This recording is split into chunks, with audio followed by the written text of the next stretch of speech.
Click the link in the description to get 20% off Load Board Pro for 6 months. Need capital to grow your business or cover unexpected expenses? Rock Financial has your back. Whether you're looking for a flexible line of credit, a fast cash advance, or tailored working capital solutions, Rock Financial makes it simple to get funded, often in as little as 24 hours. No hidden fees, an easy application, and real support from people who know the business. Ready to take your hustle to the next level? Tap the link in the description to get started with Rock Financial today. Wish insurance was this easy? With LogRock, it's like magic. Real coverage appears when you need it. No tricks. Get covered now. Click the link in the description. Warning: the following content contains strong language and may not be suitable for children. This content is primarily for adults, as this is a trucking channel and truckers have filthy mouths. Please don't tweak if I say. Viewer discretion is advised. What's up? Come on in, if you guys hit the like button, subscribe to the channel, turn on post notifications if you are in need of commercial insurance for your semi-truck, box truck, cargo van business. Even giggers, some of you giggers might need commercial insurance. There's a link in the description below for LogRock. Make sure you guys click that link in the description below. If you're up for renewal, looking for a cheaper alternative for insurance, click the link in the description below for LogRock. LogRock, official sponsor of the channel. Come on in, make sure you guys hit that like button, subscribe to the channel, turn on all post notifications. How's everybody doing this afternoon? Welcome back. Shout out to James Waleski. What's going on? Shout out to Pippi. Shout out to all the mics in the building. Shout out to Kelvin Burr. Shout out to everybody. Who else we got? Shout out to Frank Sinatra. What's going on? Shout out to CTR Logistics. Shout out to William Sweet representing Jacksonville. Shout out to Silver Fox Freight Management. What's going on? Shout out to Rose Bright. What's up?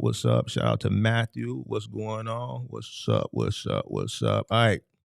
We're going to get straight to it, man. Y'all, listen. The last two episodes, man, I don't know. Is that strategically done where, like, the most challenging phone calls are always the last one? It's like those people know, they watch the show and they know right when I'm winding down, and they know when to call to be the last caller. The last two shows, the calls that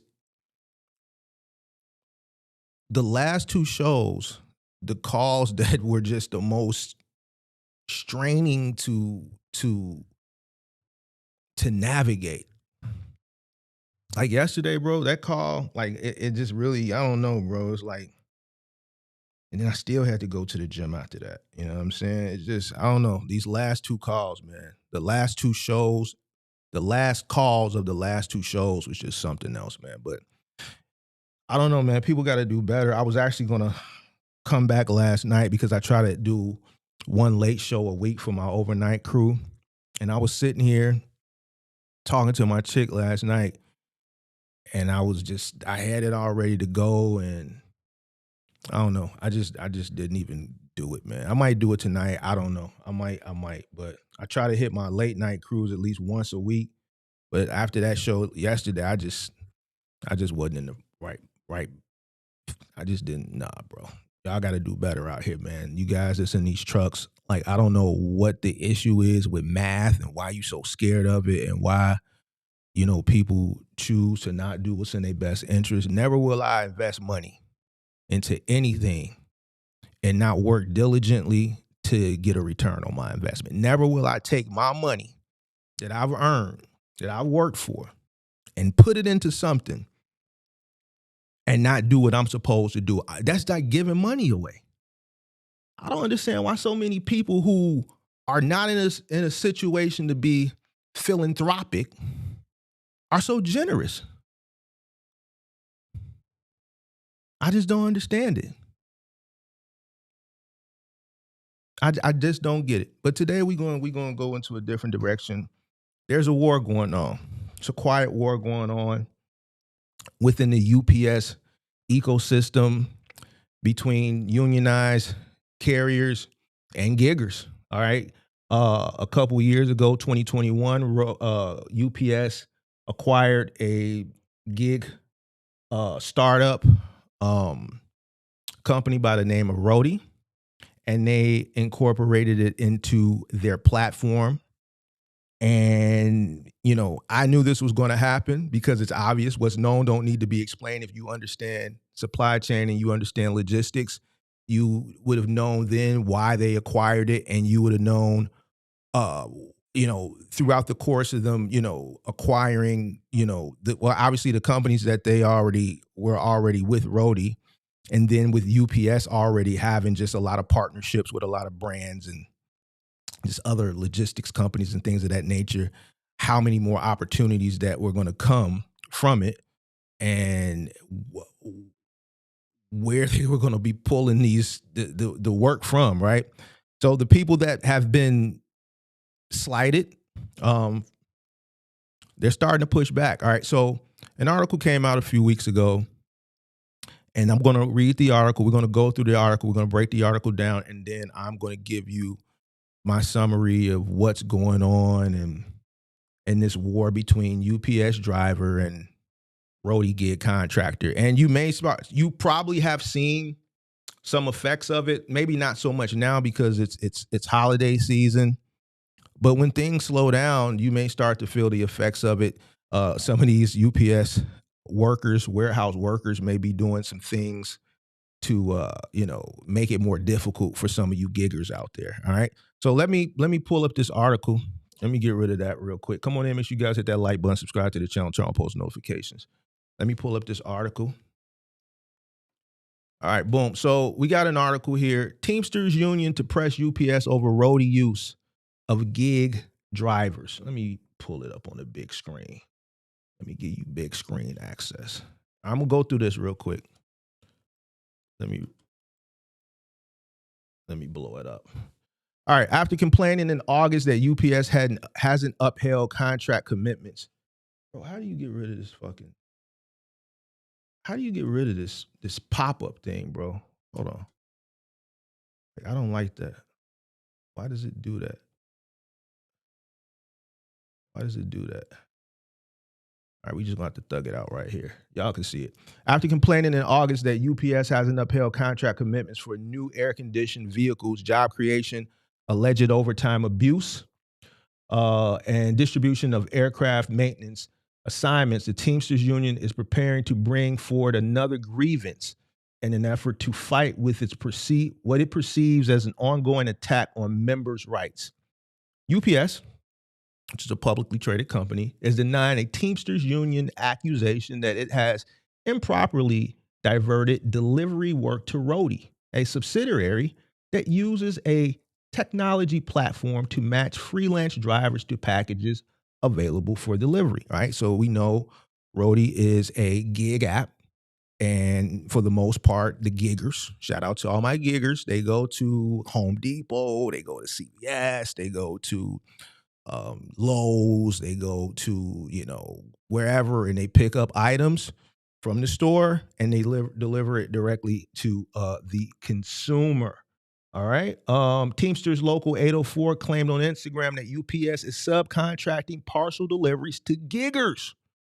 To gig drivers working for Roadie in violation of the union's 2023 collective bargaining agreement to avoid paying overtime and skirt safety laws. Now, me being a tenured individual, just as from age perspective, I can tell you them UPS guys, as long as I can remember, UPS guys was always them guys that was known to get that bread. Now, people used to make fun of the UPS back in the day. Actually, Biz Marquis said, "Oh, nigga, please, you work for UPS." Y'all remember that song by Biz Marquis back in the 80s when you caught the vapors. Oh, nigga, please, you work for UPS. Like, that was a lyric in the song. Like, people that worked for UPS used to get made fun of. But the thing is the UPS drivers, they always was known to get a bag. It was a UPS for all the Chicago people. It ain't there no more. It was a UPS in the hood, like on 83rd and Dobson. And if you drove past that UPS terminal on 83rd and Dobson back in the day, that was where like a lot of the drivers would go pick up they trucks and shit from that terminal. It was in the hood, in the cut. That's a dangerous neighborhood too. That's where Lil Jeff and them from. But anyway, they call themselves brain dead over there. So anyway, you could just look at the cars in the parking lot and tell like what type of money these guys was getting. Like these UPS drivers back in the day, they was just known for getting the bag. The drivers was always known for getting the bag. A lot of overtime. All right, a lot of overtime. So nowadays they feel like that OT, man, is being tampered with, and all that extra work that they would have gotten is going to the giggers, and they don't like that. They still want to drive Hellcat. They want to drive Hellcat. They want to get track haul. And y'all fucking their money up, giggers. They don't like that. They loved OT. UPS drivers loved OT because it was plentiful. And you messing it up for them, and they don't like it, right? So boom. Roadie will be in 30 cities and metro areas by the end of the year. Everywhere they go, hold on, let me see something. Everywhere they go, they are taking packages that should be on UPS trucks driven by UPS Teamsters, the flyer says. It also accuses Happy Returns, another UPS company, of using independent contractors to handle e-commerce returns that would have gone through UPS store counters and clerks.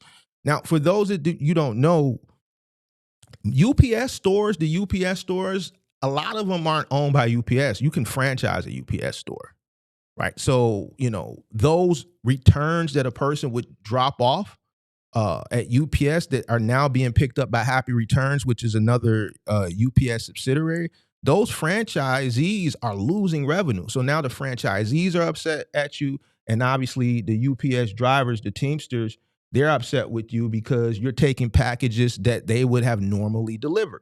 That's volume that's being taken from them, right? Union members are being encouraged to gather evidence. Listen to this.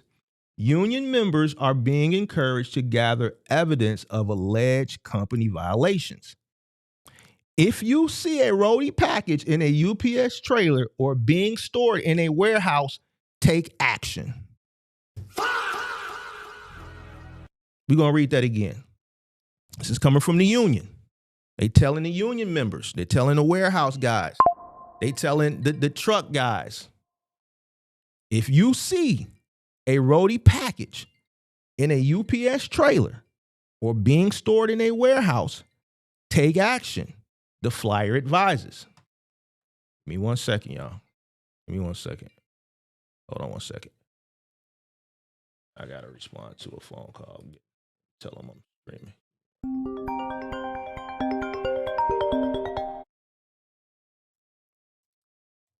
Sorry about that. All right. Where's that? All right, boom. All right, so boom. If you see a Roadie package in UPS trailer or being stored in a warehouse, take action, the flyer advises. All right, so whoever the president or whoever this union president or whatever is telling them, yo, get down. If you know, you know. If you know what take action means, then you understand what's known don't need to be explained. All right, photos, documents, tracking information, anything that documents a Roadie package is in the UPS network should be sent to local 804's office. But according to Roadie's website and parcel industry professionals familiar with both companies, Roadie handles same-day urgent shipments that never go through the brown parcel sortation network and oversized items that don't fit in a box. The crowdsourced delivery platform instead picks up orders for customers such as Walmart, Tractor Supply, Filter By, Spirit Halloween, Paint Brand, Benjamin Moore, and Nothing But Cakes at local stores and warehouses for last mile delivery shoppers. Now that's true in this cap. Obviously, back in the day, UPS was running final mile freight to consumers, to businesses, and to consumers, and dropping the shit off at the doorstop, right? There was no gig. So UPS is, they kind of capping right there. But then on the other side, they not, because a place like Nothing But Cakes, then you obviously had to come in and pick up your cakes. So from that perspective, yes, but from like another perspective, like Tractor Supply or like Walmart, or like uh, Walmart or Benjamin Ward, you would get that shit delivered through your doorstep. It would have to come through UPS or FedEx. There was no gig economy. So Happy Returns is a reverse logistics specialist with a network of drop-off locations, including the UPS store. It consolidates return merchandise at its hubs into less than truckload shipments back to the vendor, inspects the contents to avoid fraudulent returns, and processes credit back to the consumer. UPS, which acquired Roadie in 2021, said in a statement that the Teamsters outsourcing charge is without merit. UPS, which acquired Roadie in 2021, said in a statement that the Teamsters outsourcing charge is without merit. We have several business units with different operating models to meet different customer needs. Our contract with the Teamsters requires that UPS drivers handle all deliveries for our small package business unit directly, and we remain in compliance with the terms of our agreement. We address any disputes through our long-established grievance process, the Atlanta-based company said in a statement. UPS is violating Article Number 1 of the master contract signed in 2023. Teamsters National Spokeswoman Cara Denise explained in an email, the Teamsters National Office is consolidating multiple grievances filed by local organizations across the country and plans to soon file a complaint that will require arbitration to resolve, she told FreightWaves. Since acquiring Roadie, UPS has transferred Teamster work to non-union giggers.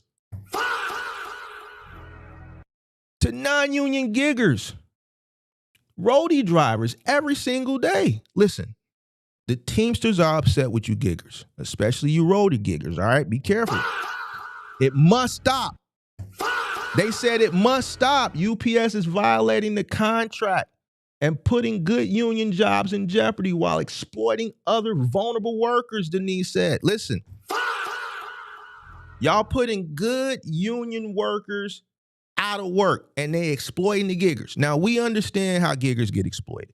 A lot of giggers exploit themselves because they utilize gig platforms for something else other than what they were intended for. They were intended to supplement income, but we see a lot of people who don't want to go out and work, who don't understand the importance of stability. They don't understand discipline. They don't want discipline. They think these gig opportunities are like the best thing since sliced bread, but they're not. It's really exploitation. That's what it really is, especially when you use it in a way that it's not intended for.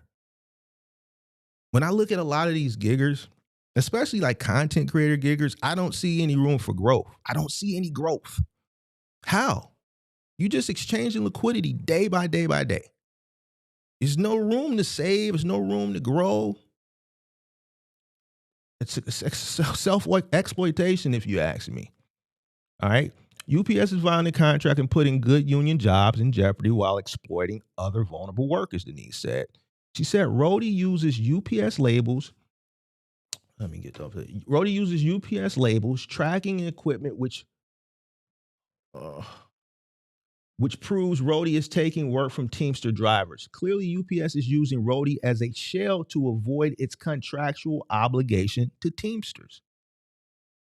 The Teamsters package division represents 340,000 UPS drivers, unloaders, sorters, clerks, and mechanics. Now, from my understanding, Roadie XD, which they're expanding across the country, I believe those are I don't think they're UPS workers. I think those are just regular workers. I don't think the people that work in those sortation and centers are unionized UPS workers. I think they might be hired under Roadie, which is a subsidiary. So I think maybe that's how they're getting around.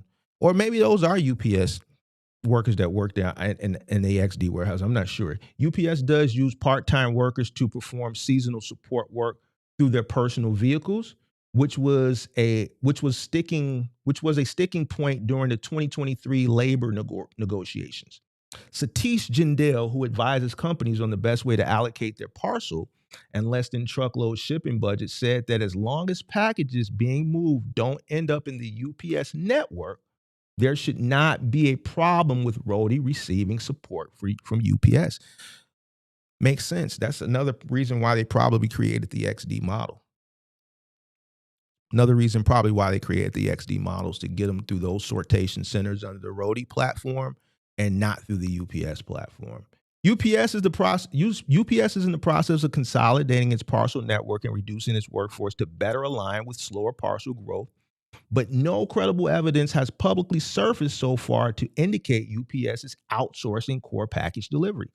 About 2,000 drivers accepted a buyout from UPS in the third quarter, according to company data and calculations by Jindal. Management last week revealed it has eliminated about 32,000 warehouse jobs this year through its network consolidation program. So 32,000 warehouse workers were laid off this year. Jindal recently recommended in a company commentary piece that FedEx, which doesn't have a unionized delivery workforce, quickly adopt a gig worker model for residential e-commerce delivery because of the better economics. I think FedEx is working on something like that, and they need to figure that shit out and figure it out quick because they are far, far behind.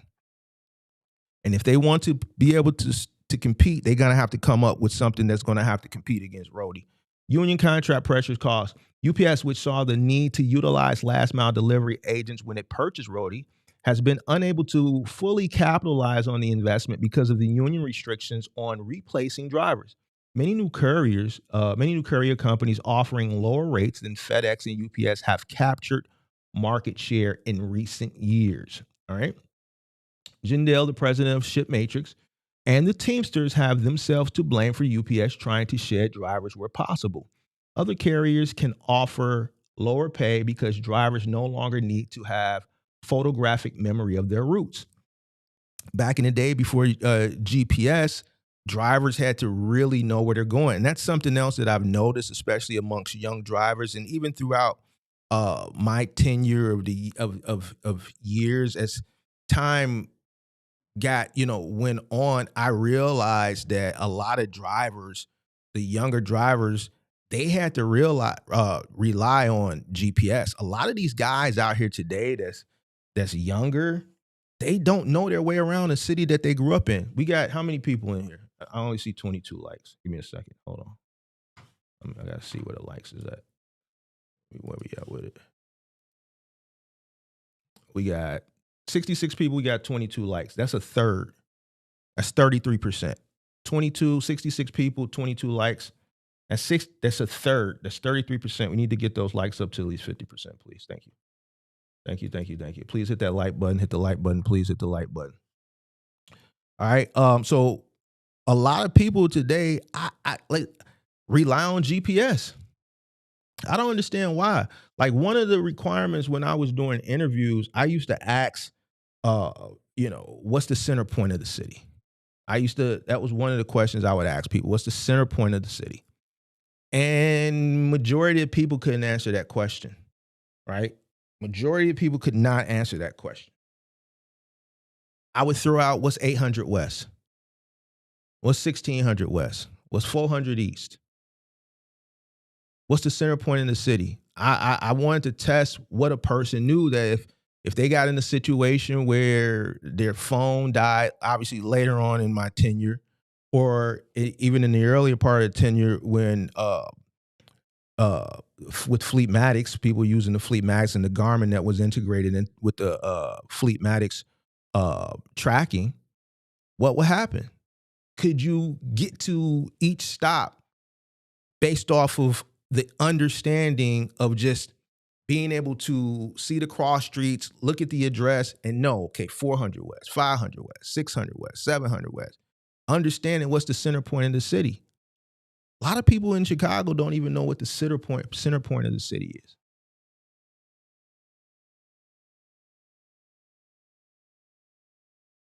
It's State and Madison. You halfway there, Kelvin. The center point. State Street, obviously, here, divides east and west, and Madison divides north and south. So State and Madison is the center point of the city. right? A lot of people didn't know that, right? A lot of people today rely on technology. Like I'm never going to just rely on a GPS for me to get to where I'm going. I know how to look at west and east and be able to figure things out. All right, but this was a good point that he made. Something I just wanted to expound on. If you hadn't been so difficult, hold on, let me see.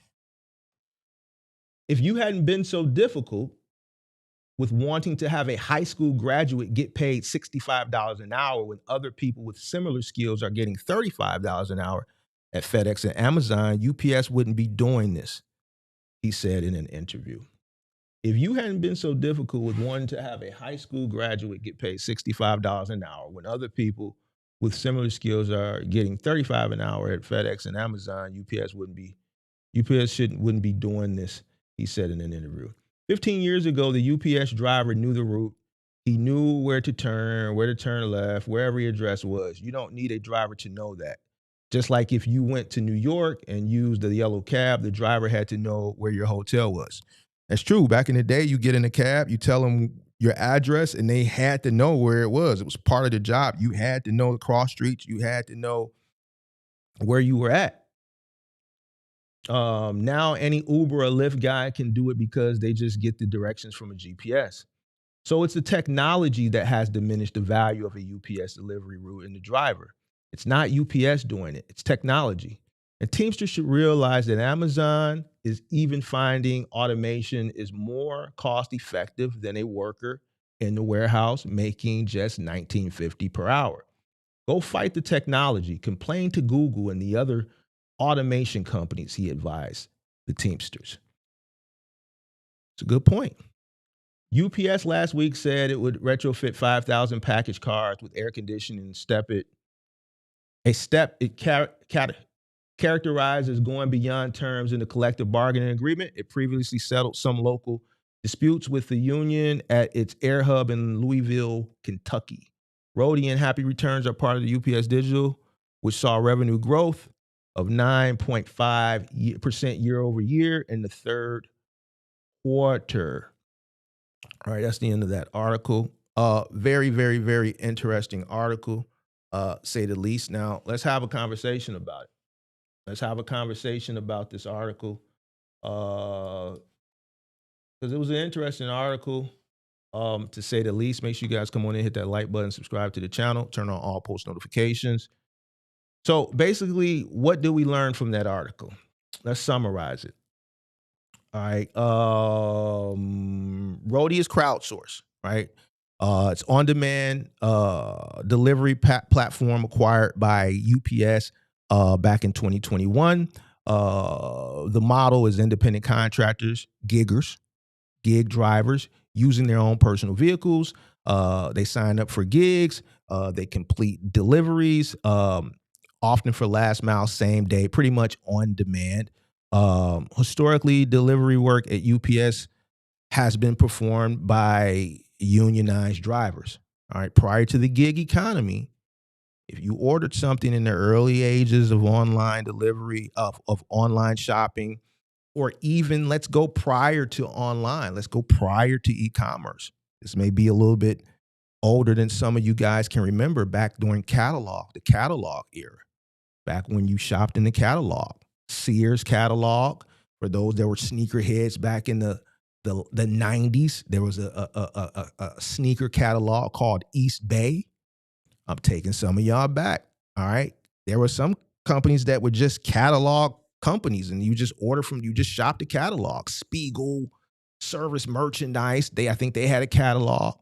All right. So back then, what would be considered final mile delivery came from UPS or a company way back, RPS. Let's take some of y'all a little bit back. All right. All right. Was it RPS? What was FedEx before it was FedEx? Was it it was R something, RDS, RPS, whatever FedEx was. I think it was RPS or RDS, whatever.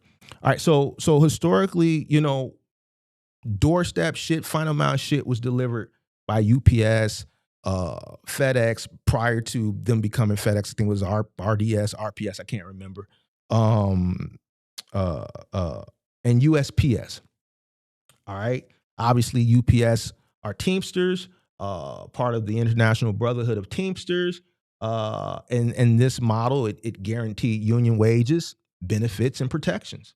All right. So, from what we read, what is the union accusing UPS of doing and why they see it as a threat? According to the union and union friendly observers, the union claims UPS is siphoning off pickup and delivery work that historically belonged to union drivers, redirecting it to roadie non-union gig drivers instead. And we got to be honest here. Listen, giggers, we got to be honest. That's the truth. And we know why they doing it. They doing it to save money. They doing it to save money. All right. The shift undermines union wages and benefits. Gig drivers don't enjoy the same pay, benefits, or job security as union members. So, work that once supported stable middle class jobs may now support precarious gig workers. That sentence right there is powerful. And this kind of goes to what I be saying and why I be so hard on giggers. Because a lot of the giggers be complaining about the cost of living and shit like that. Right? The shift undermines union wages and benefits. Gig drivers don't enjoy the same pay, benefits, or job security as union members. So work that once supported stable, middle class jobs now support precarious gig work.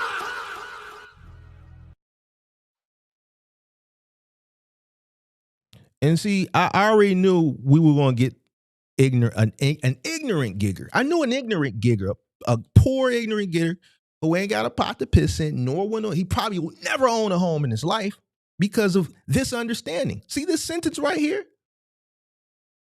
Precarious gig work. And giggers be thinking I be like downing them and shit, but they don't understand that as time goes on, the cost of living is going to continue to rise. And stability is going to become important. Benefits are going to become important. Security is going to become important. I'd rather have stability than uncertainty any day of the week. Somebody reached out to me last week, somebody I know in real life. They got offered a job with Chicago Transit Authority. Currently, they do gig work. They said, man, I really need your thoughts because I value your opinion. This was last week. CTA offered me a job, Chicago Transit Authority, driving the bus, the bus. But I'm doing good right now with the gig shit. Think they do like Amazon or some shit like that, Flex or Fresh or whatever the hell that shit is. And my response is take the job with CTA. Well, man, I'm doing good right now with the gig. That's because it's fucking Christmas is in 2-3 weeks. So you mean to tell me you're going to pass up on a city job that's going to offer you stability, benefits, retirement to go be a gig worker and uncertainty? Well, man, they said I'm going to have to give up 85% of my time. That's what a career is. But you get benefits, stability, retirement, benefits. You don't have any benefits. You know what they decided to do? Stay a gigger. I don't understand it, bro. I really don't understand this new way of thinking. I'd rather have stability than uncertainty any day of the week. Any day of the week, I don't give a goddamn what you talking about. I'd rather have stability than uncertainty any day of the week. Period. That's why I be so hard on these giggers. I be hard on these giggers. And I know they don't like it.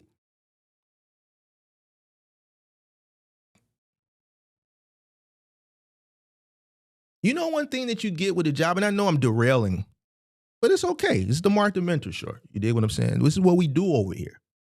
I'm derailing a little bit, but I'm still on topic, but it's a little derailment. You know, when you got a career, you get what's called a cost of living increase every year. For the most part, you get a raise, you get some type of cost of living increase. You don't get that with a gig. With a gig, your rate is based on supply and demand. You don't get benefits, you don't get any, health insurance, no matches, no retirement. You have no stability. And this is what the UPS union workers are complaining about. The shift with UPS is trying to do, pushing work from these union workers to these gig drivers. It's fucked up.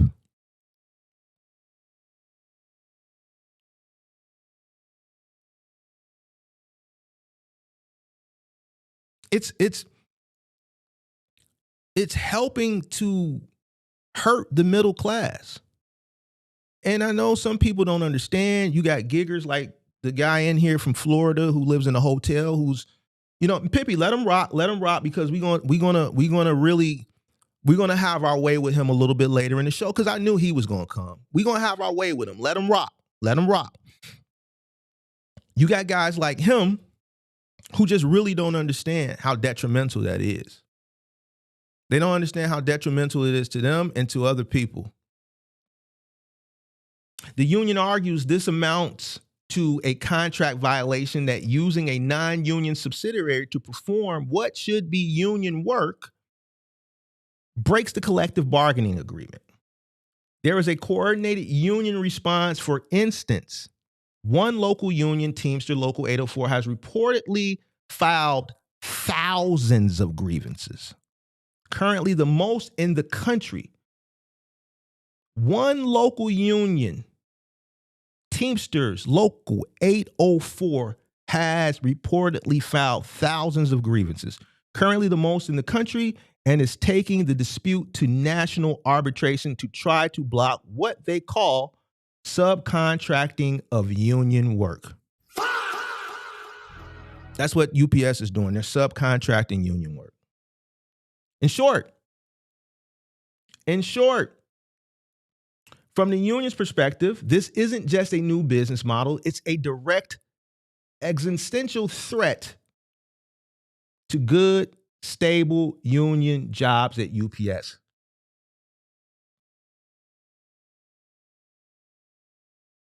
It's a threat to the middle class. Being a UPS driver, even though they got made fun of back in the day, and I never understood why Bismarcky, and even I guess because of the song where he said, "Oh, nigga, please, you work for UPS." I remember in high school, I had a cousin who worked for UPS for like so many years. I think he retired from it. I know UPS had like if you worked at UPS and they were always hiring for like package sorters. And I remember they had some crazy shit like a 4-hour shift. And here, like the main hub is like in Hotchkiss, and a lot of people who lived in the city that couldn't get a job anywhere else back in those days, they would go work at UPS and they'd have to travel all the way out to Hotchkiss for like a 4-hour shift for like $50 or some crazy shit. But that's what I remember. But people used to always make fun of them. But then I would drive past that UPS facility on 83rd and 82nd and Dobson, and I would just see the cars in the lot. I'm like, man, these drivers is pushing some fly ass shit. And then I came to learn later on that the drivers made bag. They made bag, but they always got a lot of overtime. This is detrimental to them. They're very, very, very upset. I can't say I blame them.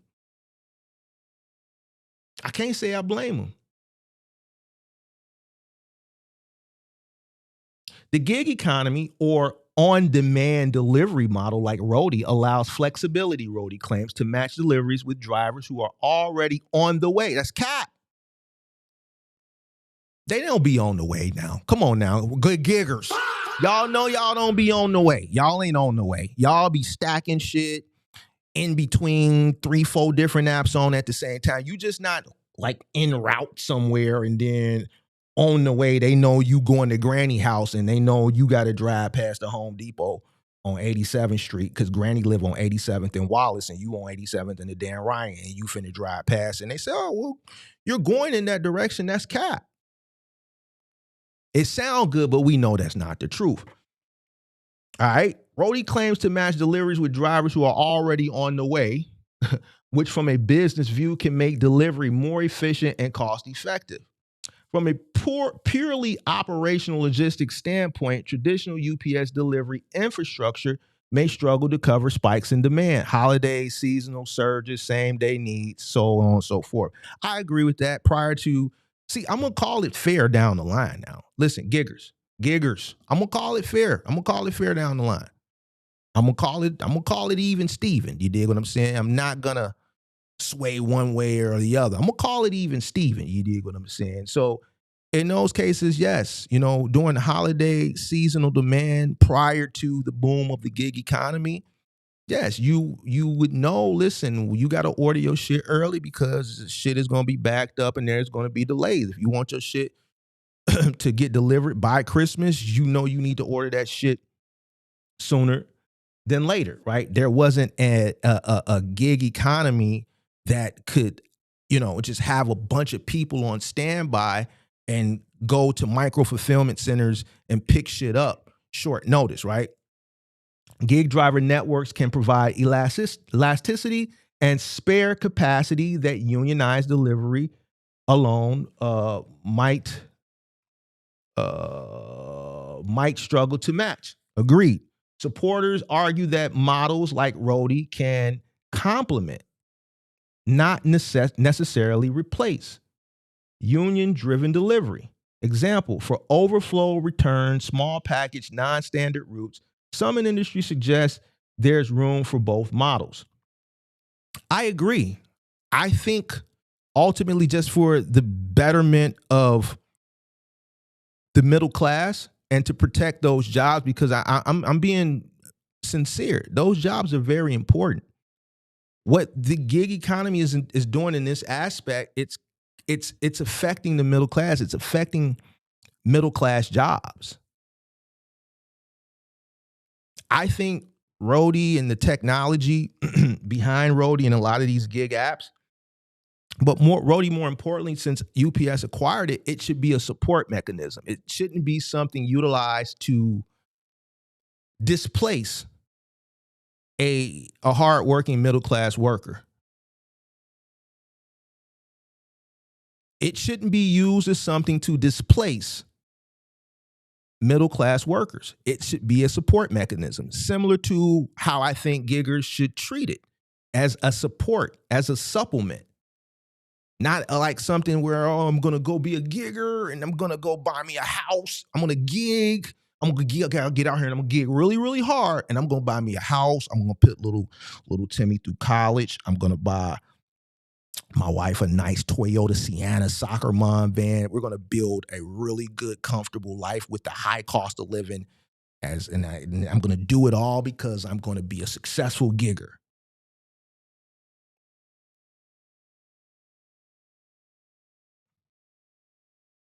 No, it should absolutely positively, I believe,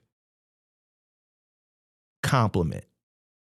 In times like this where you have seasonal demand, that's when the Roadie platform kicks in and then picks up where the unionized guys, the supply isn't there, and then the gig apps pick up and get the overflow and ensure that those items get to the consumer on time. As the union and critics argue, the critical question is, in practice, are these non-union drivers actually supplementing? You hear that word? Supplement's a word I always use. Or are they replacing union work? And if replacement is happening, is that legal? under the union contract. They are definitely replacing union drivers. If you're old enough to remember, prior to the gig economy, how else would people get their shit? Because the only way they was going to get their shit was UPS, FedEx, or USPS, and DHL for a short period of time. Late 90s through 2005, DHL had a nice little run. It was like late 90s, going into the early 2000s. I mean, they're still here now, but they're not as prevalent as they used to be. It's more specialized now. But back then, for those that are old enough to remember, they was making a run to compete against UPS and FedEx. You would see the DHL vans all over the place, just as much as you saw them. You saw FedEx or UPS. If you order something out of goddamn catalog, if you order some shoes from East Bay in 96, if you ordered them 11s, UPS, FedEx, USPS, and DHL was going to deliver that shit. There was no gig. There was no gig that was going to go to Foot Locker and pick that shit up for you and bring it to your doorstep. You had to wait for that shit to come from the Nike distribution center, probably in Memphis, Tennessee. And depending on wherever you lived in the country is going to determine how long it's going to take. Me, if I order something off Sneaks, I usually get it in a day or two. We right up the way from Memphis, Tennessee, where the shoe's coming from. You dig what I'm saying? If you live in California, it might be 3 to 5 days. But that shit was coming USPS, UPS, FedEx, or DHL. There wasn't no micro fulfillment centers. There was no, well, you know what, fuck getting it from Sneaks, man. Let me see if I'm going to go on Foot Locker, man, and get it from Foot Locker because then a gigger going to go pick it up. None of that shit exists. So, of course, the giggers are absolutely positively taking away union jobs.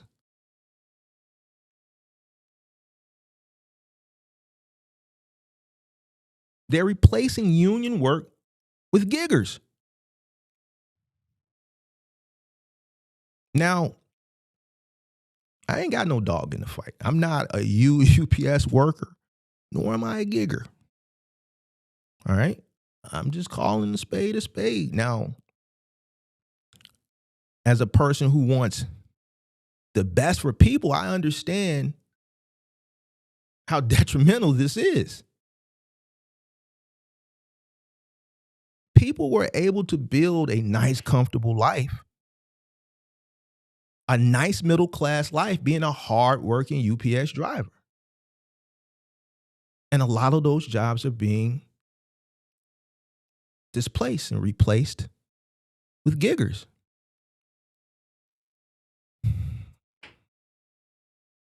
All right, what do we know? What remains unclear? We know Roadie exists, and it's operated under UPS using independent contractor gig driver model.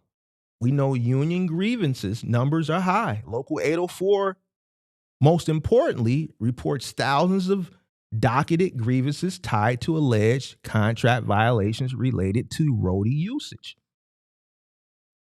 Now, what we don't know publicly, there's no transparency, there's no verifiable public data showing exactly how many deliveries, how much volume has shifted from union drivers to Roadie gig drivers. No public breakdown or percentage of UPS deliveries done by Roadie versus union fleet. As far as public domain sources go, those numbers appear proprietary to UPS Roadie and are not being broken out.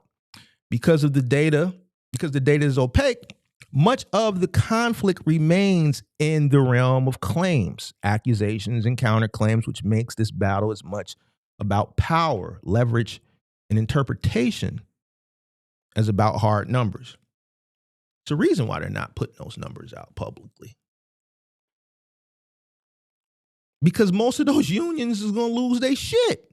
Listen, if they put them numbers out publicly of how much volume they've shifted from union to gigger, they losing their shit now.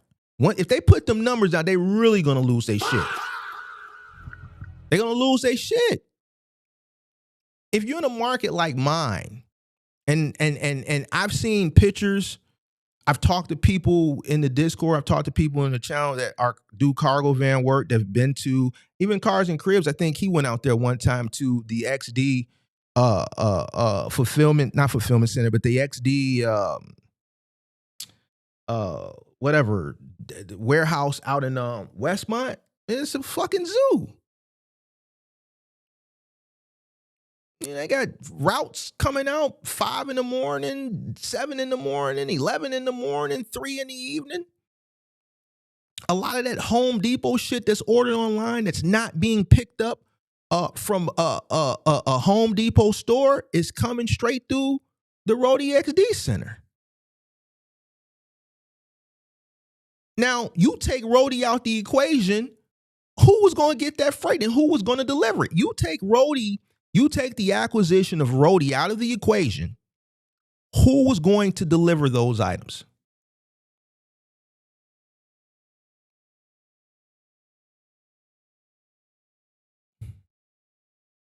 I don't think a union worker would complain about in-store pickup and delivery. If UPS acquired Roadie and they operated it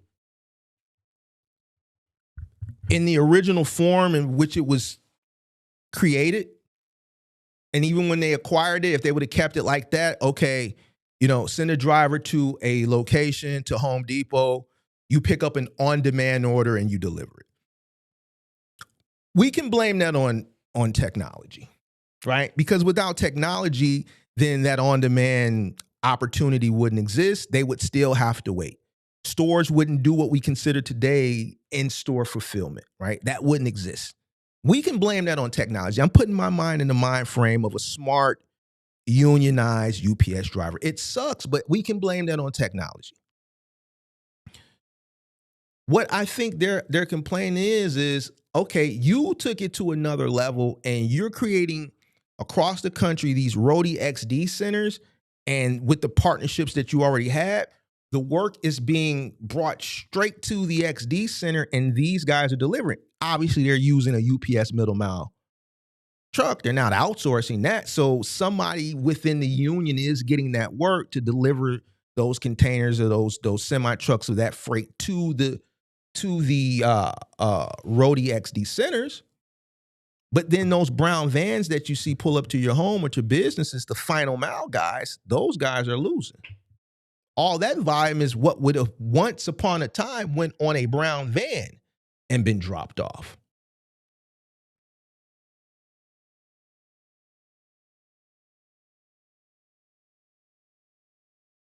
Let's talk about why this matters.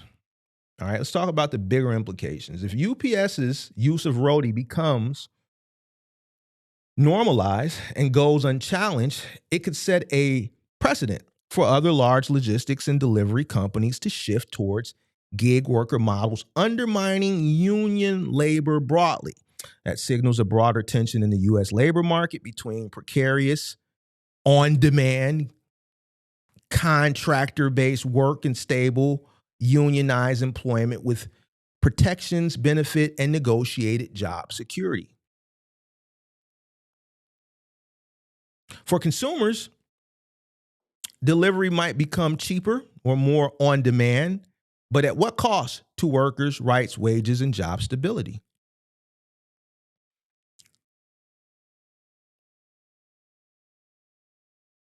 It's got to be give and take. It's always give and take. Always. For communities and workers, loss of stable union jobs means erosion of a key pathway for middle class employment, especially important in a country with growing income inequality, precision time logistics, and rising gig economy presence. Very important. Goes back to what I preached earlier, saying what I said earlier. These are jobs. These union delivery drivers, this is a pathway to the American dream, and it's being taken away. The giggers, they don't understand this. They don't care. The full-time giggers. And to me, it's like a person that comes into the box truck thing. And they think it's hate. It's not hate. I'm really trying to instill something into the people who think like full-time gigging is the way.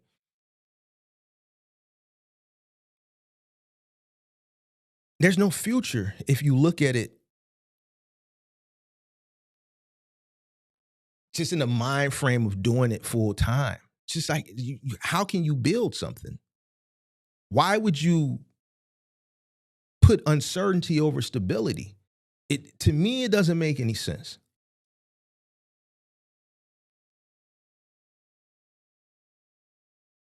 It doesn't make any sense whatsoever. I know the full-time giggers, they don't care about displacing careers. They don't probably feel bad, or they probably don't care about being one of the main components of why so many, middle class opportunities in this field are being taken away. But is it worth it? If you're doing it and it's getting you a pathway to financial freedom or to the American dream, and that's one thing, but how? Everybody that I see that does gig work, they're just trading the same liquidity. It's literally go gig, make enough, cover the cost of, because we know they don't do they don't understand cost for the most part. They go gig, and we've heard some of these guys say, "Oh, I need is $200." And you have these low expectations in an economy where the cost of living is steady going up. They say, "Oh, all I need is $200."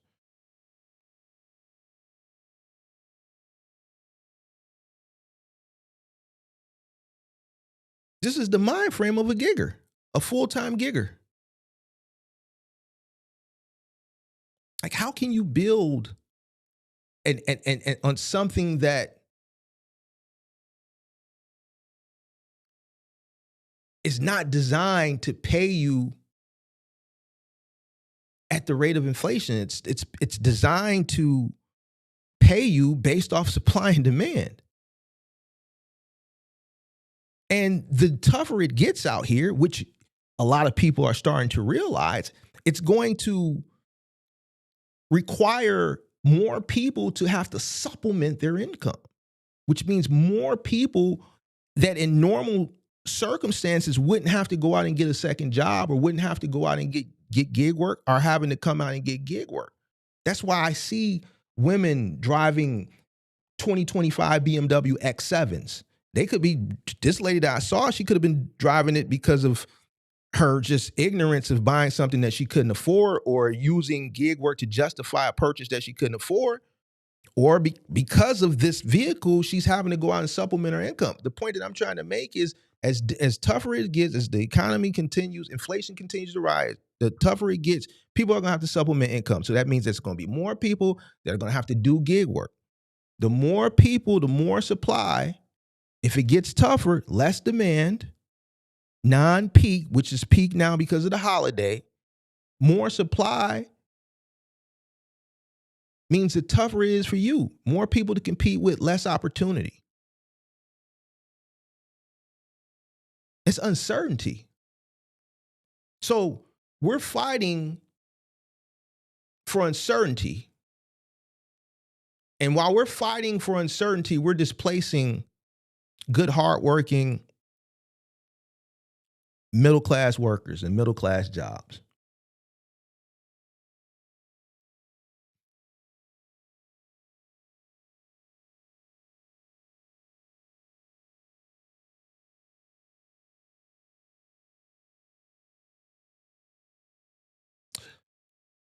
We need to watch for public reporting from UPS and Roadie.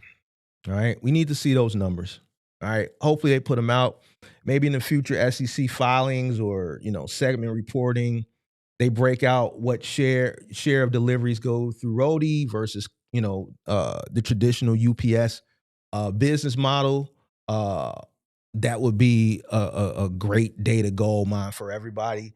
We need to monitor union filings, grievances, and arbitration outcomes. If arbitration succeed, or if contract language gets clarified or clarified in court, that could reshape the scope of legality of gig contractor delivery under union contracts. We need to look for independent studies or third party labor industry research. We need to pay attention to logistic analysts, labor economists, different media investigations to figure out, and understand, because I think this dynamic between a union worker at UPS is gig. This is I think this is really important. It's really important because I knew this was going to happen eventually. I knew it was going to happen. And UPS and the union, the Teamsters, strong union, they're not laying down. The Teamsters are going to fight, and just hopefully it doesn't get ugly. But we'll see. I'm curious to see how this pans out. Let's go ahead and open those lines up, man. Let's go ahead and open those lines up. I'm not gonna, be on too long today. Make sure you guys hit the like button, subscribe to the channel, turn on post notifications. Let's go ahead and open those lines up real quick. I'm curious. I want to talk to some giggers today. I want to talk to some giggers. Let me know, giggers, what do you guys think? Agree, disagree, indifferent. Big Mark, it doesn't matter with Big Mark. It does not matter with Big Mark. Did we get the number on the screen? Let's get the number on the screen. Lines are open, 312-772-5483. We need to stay on topic today. We're talking about UPS versus Roadie. We're talking about UPS unionized workers versus the giggers. Roadie giggers, that is. Line is open, 312-772-5483. 54 in 83. You dig what I'm saying? So 312-772-5483. Line is open. We talking Roadie giggers versus UPS unionized workers. Hit the like button, subscribe to the channel, turn on post notifications. Line is open. I saw a lot of the chat very active in the chat. D-Way said he has something to say. The phone line is open. We're not doing links today. We only doing the phone line. 312-772-5483. 312-772-5483. If you got something to say, somebody said they got something to say, it's open. You dig. I know some of these giggers are going to have some choice words for old Marky Mark. This yappy yap guy who you guys don't know, but we got shit back here. We know who's who. It's crazy. Under one of his funny pages, he's what you would call, and he probably thinks of himself as a professional gigger. I'm surprised he doesn't have anything to say, but we'll see. The line is open. Let's see here. Mark, there's also another part to this issue. The company saves money in insurance costs, specific compensation, which is, yeah, exactly.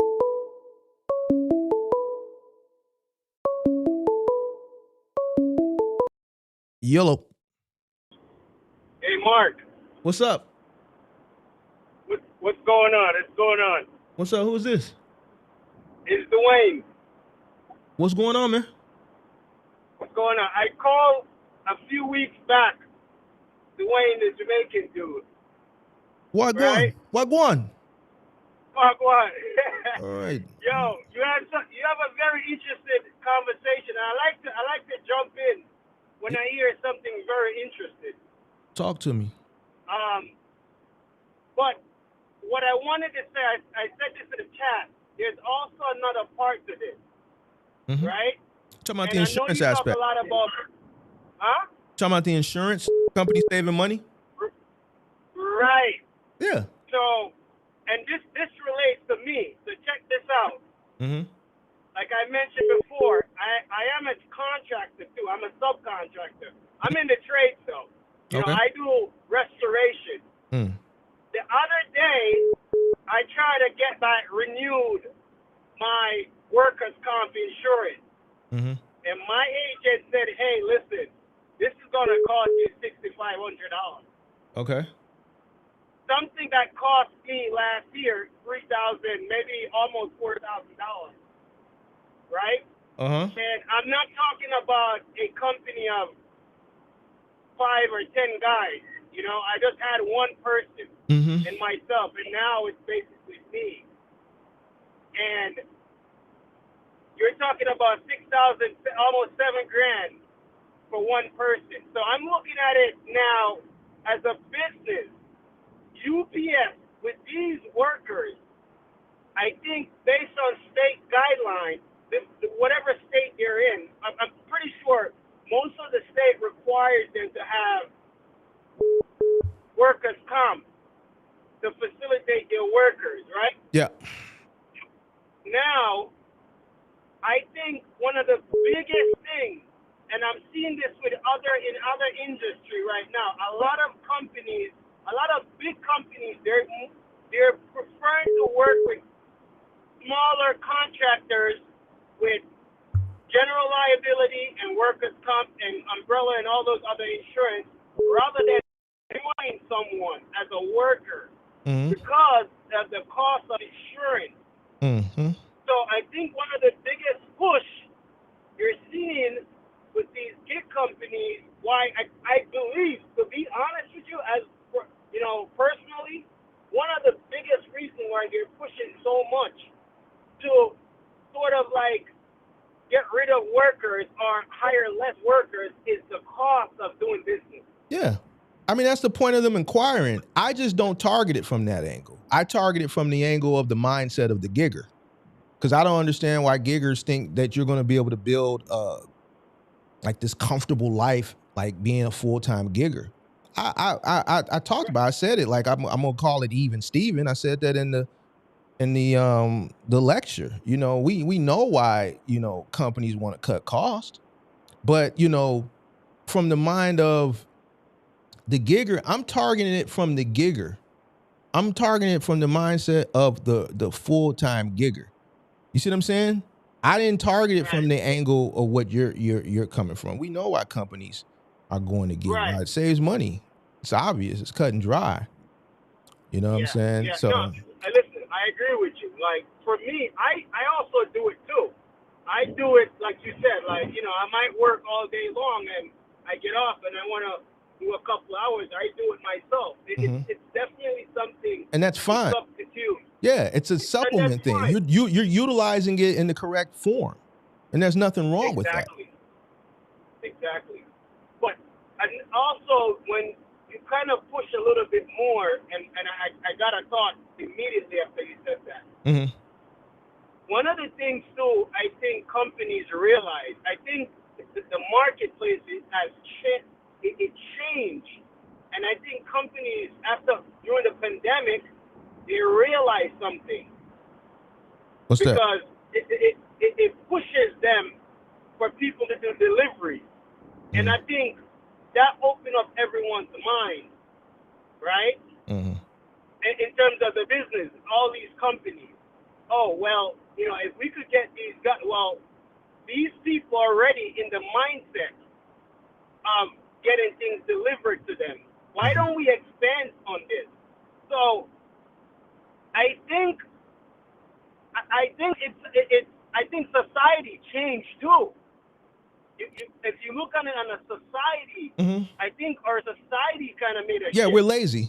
We're lazy, and it's all conditioning. It's the same thing with the ride share. So on this aspect, they've conditioned people to be lazy. All right, we want things brought to us as quick as possible. We want to order things. We don't want to leave out the house to go get them. We want them brought to us. It's made us lazy. So they've conditioned the consumer to, you know, being lazy and shopping online and having the shit brought to you, you know, as soon as possible. I mean, Amazon is rolling out 30-minute delivery. They're testing it in Seattle right now, Philly. Right, for an additional $3.99 on top of whatever you pay for Prime. Right? What did the rideshare industry do? They made the consumer dependent on it. They charge you very, very low. They got you accustomed to using it.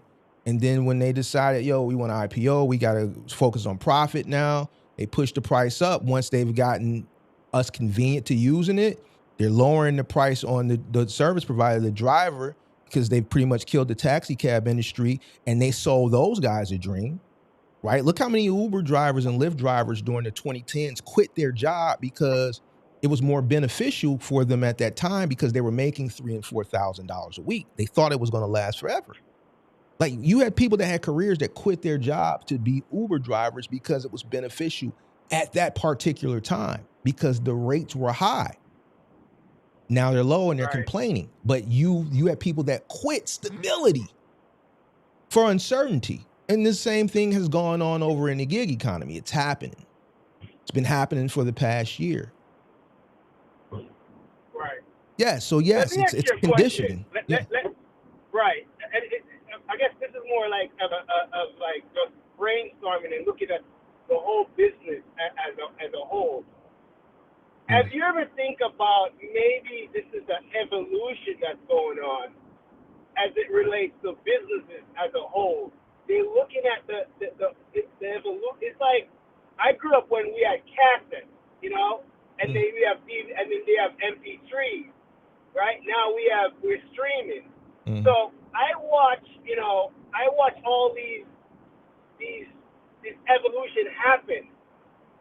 And have you ever thought about it as maybe we're seeing an evolution as it relates to workers and contractors?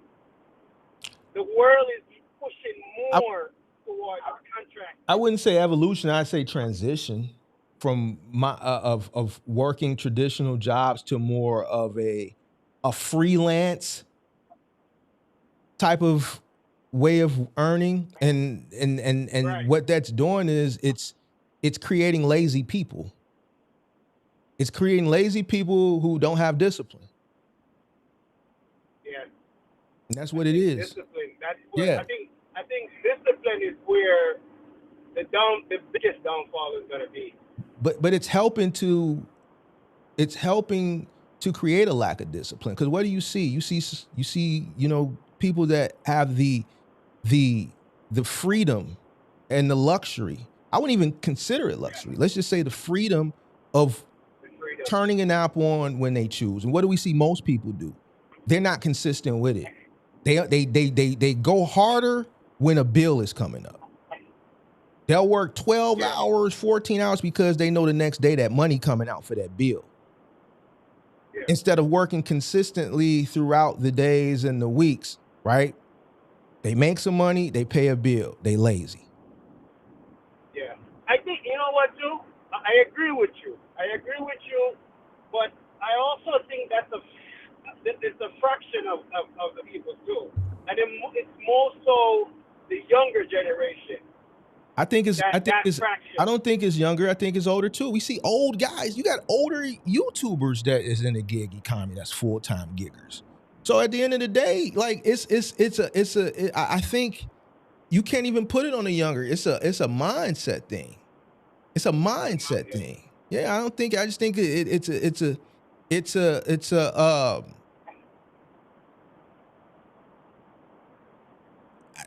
I don't think it matters the age. It's just all on the individual and where they're at as far as what they want out of life. A person who wants home ownership and things of that nature, they're going to understand you're not going to be able to acquire it being a gigger. Yeah. You're not going to be able to acquire it being a gigger. So a person to me who says they're this full-time gig shit, it tells me a lot about the individual. Because I know what it takes to really live out here and pay bills. And I understand it's not going to come from uncertainty. Right. It's not going to come from something that, is uncertain. That's designed to supplement something else. It's designed to supplement. And you said something the other day in one of your lives. You said you cannot take one of your statements for a few of your statements from your gig app and go to a bank and say, hey, listen. Mm-hmm. You caught can that. I get a loan? You caught that, huh? To a mortgage, yeah. right? Yeah. I caught that. Yes, sir. You've been listening. So, you know, that's a big problem too Mm-hmm. in itself.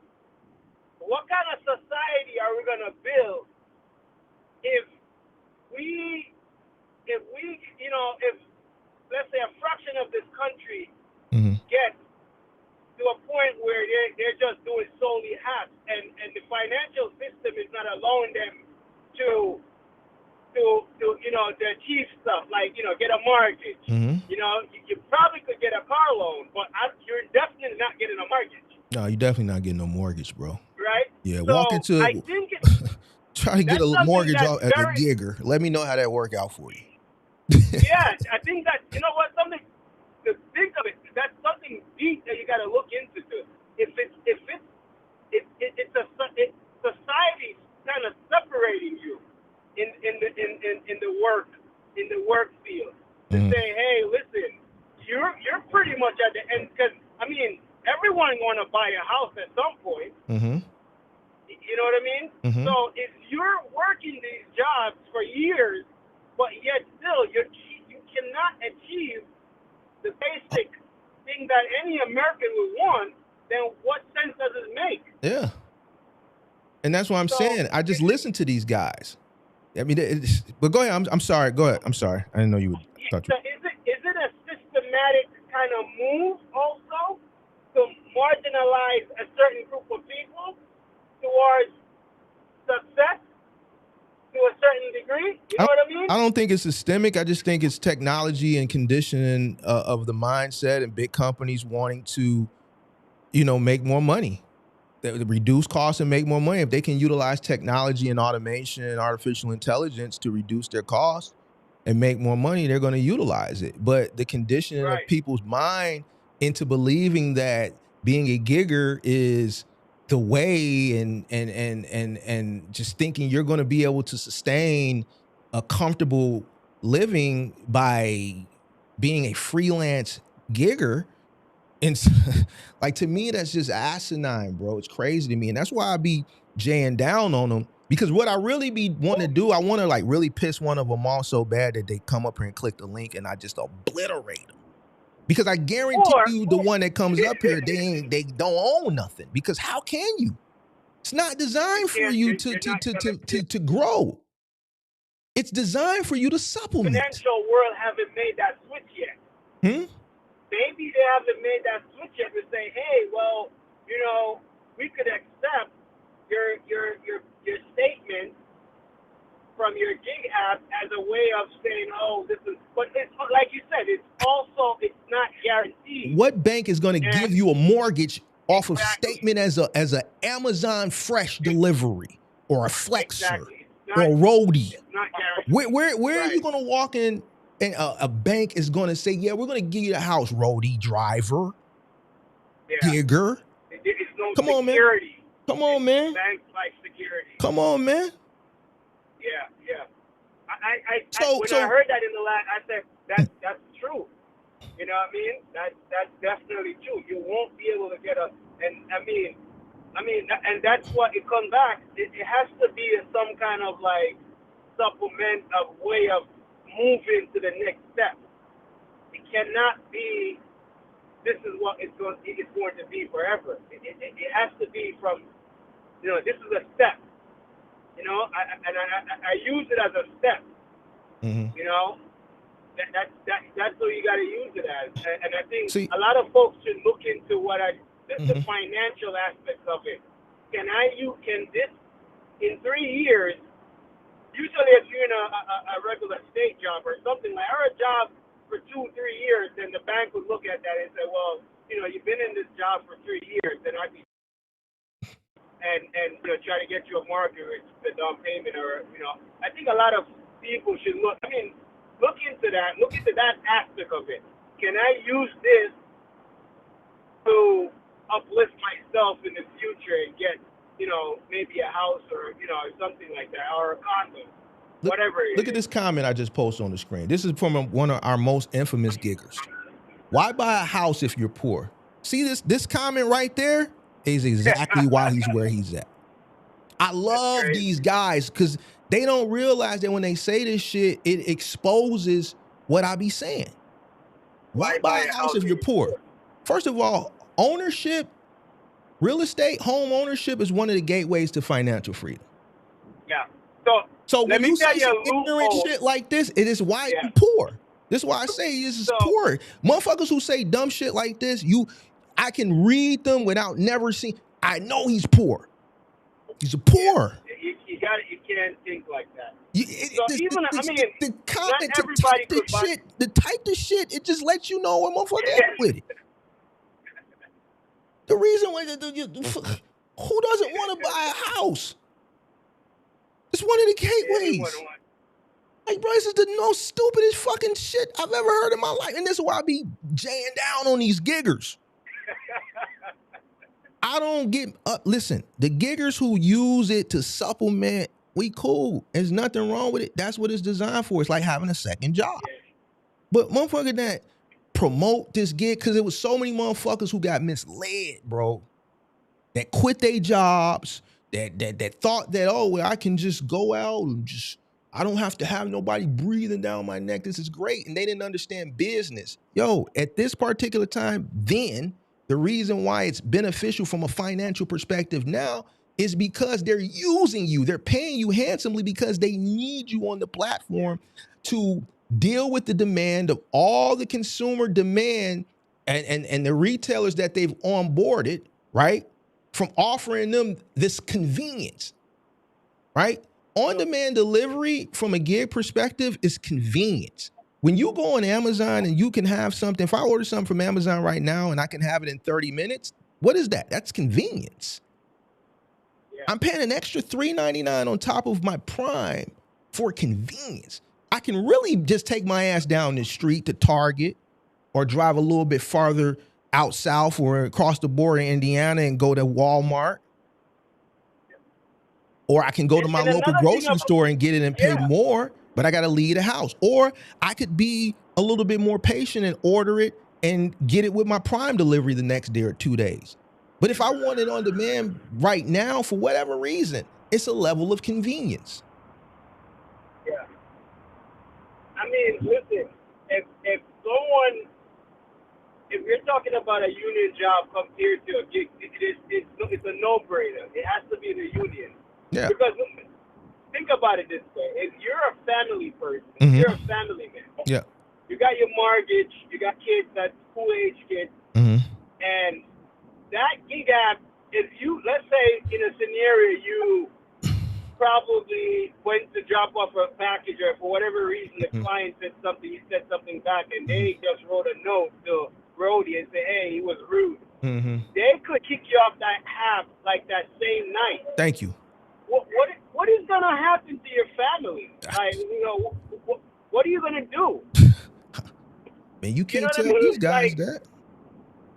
How are you gonna make that transition? You know. So, I mean, I think, I guess people that has family and they gotta really think about it. You can do it, but you still need some kind of security. You gotta know what you're doing. And I mean, I can't speak for everyone, but like I said, everyone needs a home to live in, you know what I mean, at some point. And you need financial freedom at some point. And you got to be smart about it. You got to be really, because you got to look in the open world. If the financial system is not accepting this as a token, like, that's a big thing to look at. You might could go into, like you said, man or four in them and get a car loan. And they do some kind of shady stuff and give you a car loan. But you're not going to get a mortgage. Nope. So, it's no security. But I think the companies, too, it's like, back to my point, they're very, even a company that a lot of the companies that I work for, they're taking on more contractors, and I know it's because of all the costs payroll taxes, you know, all these insurance that you have to have, and the insurance companies are just fucking us over. You know what I mean? So they're taking advantage of it too. They're taking advantage of it, and they see there's a, you know, there are people out there, and they're also taking advantage. So we got to be smart. We got to play them at their own game. And now, even it's not the same on the Roadie app like it was before. Now they're telling you, hey, if you return orders, we're gonna put you on a rating system. So if your rate drops, we're gonna get rid of you. Because they're paying out too much money for that return order. So, because they're losing money. You know? So that's, you know, you just got to be smart. But, you know, I like the conversation, Mark. I like the talking point. Very, very interested. I like interesting conversation. Appreciate it, man. Thank you. Yeah, and this is my second time calling. So if I hear something again that's interesting, I definitely call in. Appreciate you, man. Thank you so much. All right, thank you, bro. All right, man. Later. All right. Phone number 312-772-5483. There was somebody calling from an 804 number that called about a couple times while I was on the line with the previous caller. Whoever that 804 is, you're free to call back. Hey, crazy. Like all these ignorant comments that you putting in the comment section, it just tells us who you. We already know who you are. I know more about you than everybody else know because of you. I know more about you. Like none of this is funny. It's not smart to buy a $200,000 home what bank is going to give you a home and you're only making $25,000 for $200,000? Like what bank is going to mortgage you a $200,000 home and you only make a $25,000 a year? So I don't know if you're being funny, or I don't know if this is just, you know, more of an indication of how ignorant you are.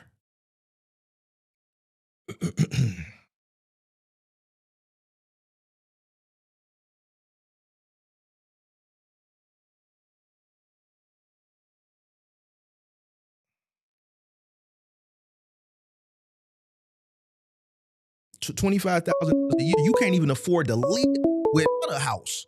What are you talking about? $25,000 a year, you live without a house. Without a house note.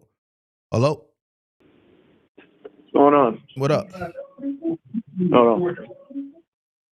You got to mute the show in the back. Yeah, I just did. I thought it paused, but it unpaused for some reason. Who is this? So, 608? Yep. What's going on? So, I did kind of want to talk on some of your talking points. There's some bits maybe you don't know, maybe you do, but I don't know if you know, like XD for Roadie XD stands for cross dock. So the middle people are cross dockers. And that's because last time I went to one, I asked them what the company did and all that. And there's a company called Hildrup. And they basically told me they're like a giant moving company, storage company, and cross docker. So that's what the people in the middle, that's what they do. So, and then you were right about the old FedEx ground company was RPS. RPS, okay. Yeah.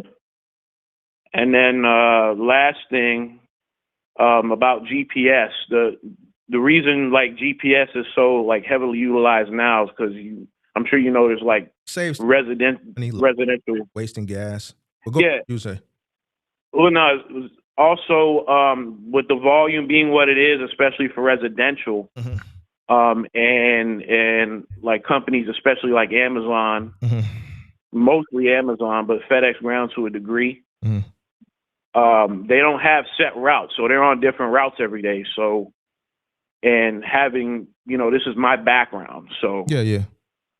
What it is with why GPS is used so much and standardized, especially in residential areas, is some neighborhoods are like really, really big. Some of them are even on private roads. And if you're not going there every day, it's really just not, you're not going to know where to go, even if you know your area well. And, but especially in countryside, there's some houses that are like thousands of feet off the road, and Google is usually the parent program for the GPS. So it'll take you, you could be looking for a house for as many as 30 minutes. I think I spent looking for a house once because it was just in the middle of nowhere. So.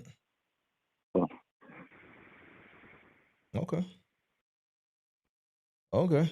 Now you saying this from the FedEx perspective, right? When you were at FedEx, right? This is my background. Yeah, this is coming from my tenure there. Okay. So I figured I'd sort of add that to the mix, and maybe you could. I don't know if you have a response to that or anything. If cool. You want to I mean, that's more information for the audience. I appreciate that. That's why I called in. I figured the perspective is always good. So. Yeah, I don't have anything to expound on that. I appreciate that, though. No. All right. Yeah. Yep. Appreciate you. Sure enough. Yes, sir. You too. Yeah. All right. Call in 312-772-5483. Whoever is 804 that keeps calling, you can call. 804 number, now is your time to call. Line is open. Mark just going, nah, bro, we not going to do that. We going to still keep it player. We going to keep it player. You dig what I'm saying? We ain't, come on. I just had to tap you on your shoulder. I had to have somebody tap you on your shoulder down there just to let you know Big Mark ain't the person to play with. See, crazy. This is why you need resources. Revenue is resources, crazy. When you got revenue, when you got capital, you have resources. And if we have to reach from Chicago down to Florida to have somebody, hey, look, stop playing with Buddy, man. Then that's what we're going to have to do. So we're going to keep that between me and you. We ain't for nobody else to know. I'm gonna always keep it player with you, pimp. Because you was just concerning me. I have your level of troll. I had to make sure that you wasn't obsessed. You ain't obsessed. You just ain't got shit to do. Now that I know that you not obsessed, you just really ain't got shit to do. You it's not like you not cool, but you all right. If you understand what I'm saying, you not cool because you ain't a player, but you all right. Now that I know that you not a threat, you dig what I'm saying? So.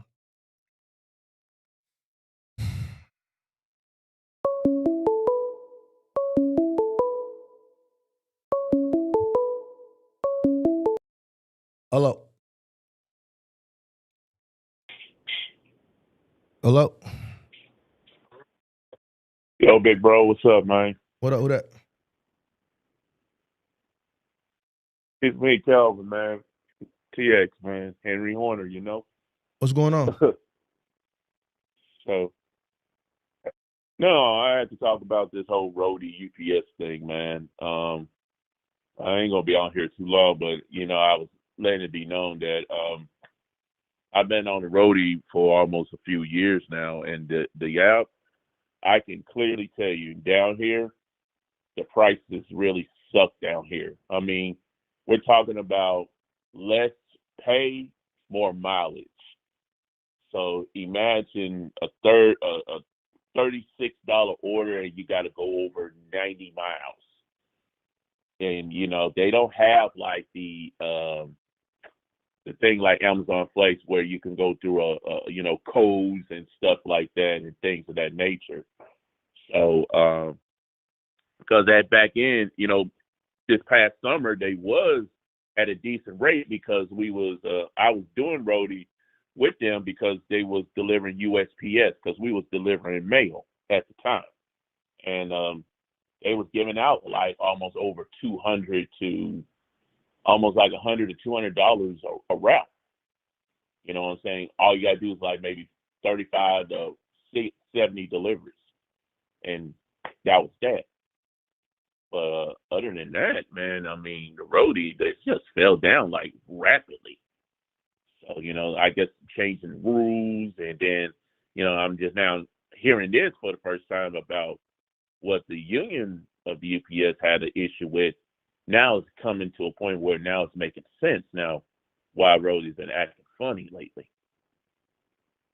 What do you mean they acting funny? I don't understand. Like, it's a gig. No, because at the the time they had their money way up, but then all of a sudden now they have the money way low. It's a gig gap. It's going off supply and demand. It going off. Right. They was probably when they first acquired it, they were probably taking a loss on a lot of those deliveries to incentivize people to sign up to the platform. If they would have, if any of these gig companies would pay market standard, market rates based on the supply and demand, right? At the very beginning, at their initiation, most people wouldn't sign up. If would you sign up for Roadie if you weren't doing Roadie at what the current rates that you complaining about now? If it was paying that then, would have signed up and continued to do it? No, I wouldn't do it with Roadie. So that's why it goes back to what I talk about as far as trucking. When you come into business, you have working capital. See, real business people, they'll come in understanding that they're going to operate at a loss because they're trying to acquire market share, drive out competitors, take market share. So boom, we got a 5-year plan of operating at a loss to capture market share. It's a business model. We're going to incentivize the precarious individual as the gigger. We're going to incentivize them by paying them handsomely. We're going to take care of the retailer and the consumer for a low-cost delivery, providing convenience at a low cost. And we're going to condition both parties. Now, when we decide to profit, because eventually we're going to have to profit, we'll slowly lower the cost on the service provider. We'll get it down to what the market dictates, and we'll do the same on the consumer. We'll raise the cost. The customer is already conditioned to convenience. They want this convenience, so they'll pay the higher cost because over the course of the years, we've conditioned them to this convenience. The service provider, you did what wasn't in your best interest. You quit your job because you were getting paid handsomely. You didn't understand business. You thought this was going to last forever. And now that we're lowering the price, you have nowhere else to go. You done quit your job. You quit your job of stability. There's less jobs that are out here now because technology has grown in the course of the last couple of years since you've been doing this. And now you're stuck in this hamster wheel. So because I see more folks trusting more of, like I said, I see more people leaning more on these as, man, listen, I'll be around in the Amazon place. I'm telling you, like you say, Mark, you saw someone in BMW. I saw someone in Escalade, a Range Rover. I mean, name it. They were there. And I was ready. So man, it was a lot of ladies, and then, some fellas be around too. But I'm like, damn. But, and then I'm still kind of like blown away by the one dude who didn't even take the CTA job. Don't you know if you work for the CTA, you're set for life? But I tried to explain that to that person, and they just, me explaining to them last week, I think it was Friday, I got that text. The importance of taking the stability is just, people get caught up in this freedom and, and this is, it's holiday. So obviously the volume is there from the final mile perspective, from a gig perspective, because you do take in small items directly to consumers, volume is up. And that person opted to stay a gigger. And to me, I just stopped responding because I have a hard time, whether I know you or you're on the internet. Just if you come to me for advice, you're coming to me for a reason. You value my opinion. I'm going to tell you the truth. More so if I know you in real life. I've known you for all these years. Yo, you need the stability. You need the retirement. You need the insurance. This is a pathway for a stable life. Yes. But you know, people don't want to accept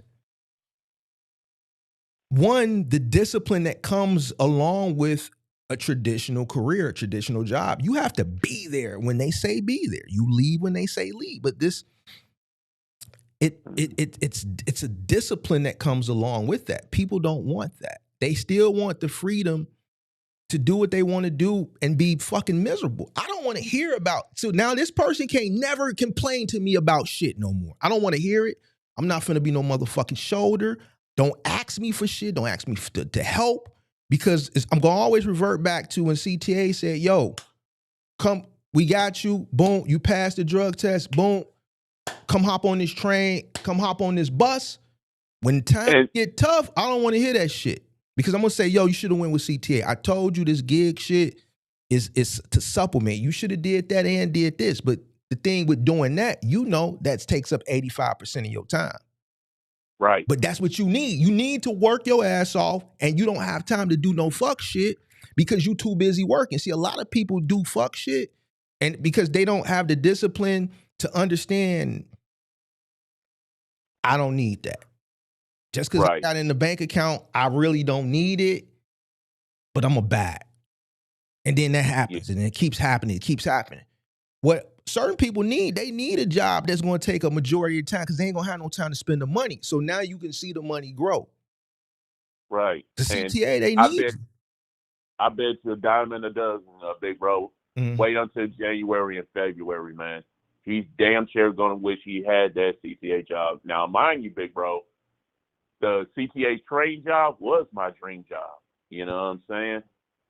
That was my dream job. I think everybody from a certain era, you know, back in the day, if you could back in the day, getting on with CTA was like, you had to know somebody that knew somebody that knew somebody. Now, absolutely. Now it's not as difficult to get in because, you know, people just don't want to work. You can go apply and probably get in now, but back then, getting on with the city was just like, you had to be plugged with the man standing next to the man, standing next to the man, standing next to the man, standing next to the man. So, you know, even today, you know, if you get that opportunity, like I was telling that person, yo, this is stability.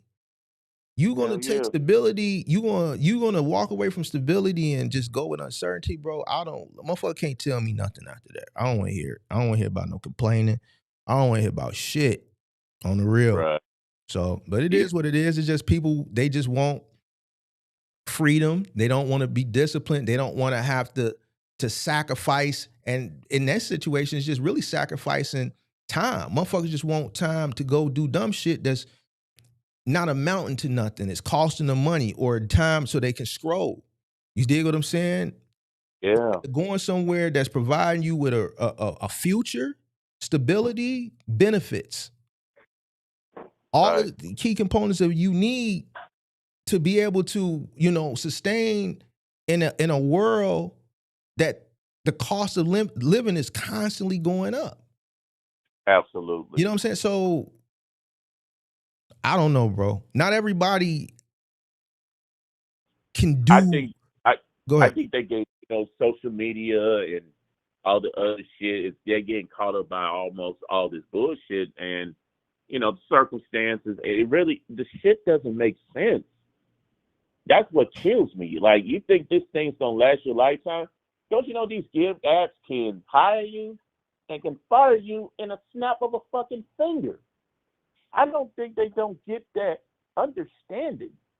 You know what I'm saying? Well, so eventually they'll have to, because as you see it with the foreclosures starting to rise. You see it with the repossessions continuously going up. You see it with fewer people, you know, being able to buy a home. I read an article the other day. Married couples are having less sex because of the financial strain that's in the marriage. So this is married couples are having less sex because of financial strain. These are two individuals with two incomes. And 9 times out of 10, when it's a situation like that, it's due to the choices and decisions that they made of purchases they bought. Cars that they probably couldn't afford. Instead of getting a Honda Accord or a Toyota Camry, the wife got a Range Rover Sport and the dude got a fucking M4, M5, whatever the case may be. They should have a Honda Accord and a goddamn it Ford Explorer in the driveway. You dig what I'm saying? So and then they went out and because they pulled two incomes together, they bought more house than they needed. You know what I'm saying? Instead of getting a 3 bedroom, they got a 6 bedroom. Yeah. You know what I'm saying? And then, you know, a couple repairs or unforeseen tax hikes. You see what I'm saying? And then now you house poor. Yeah, you see what I'm saying? So yeah, you got 2 incomes, you can get approved for it, but it's all the unforeseen things that come years down the line that fuck you up. A lot of people get into cars or get into homes and then the maintenance will fuck them up.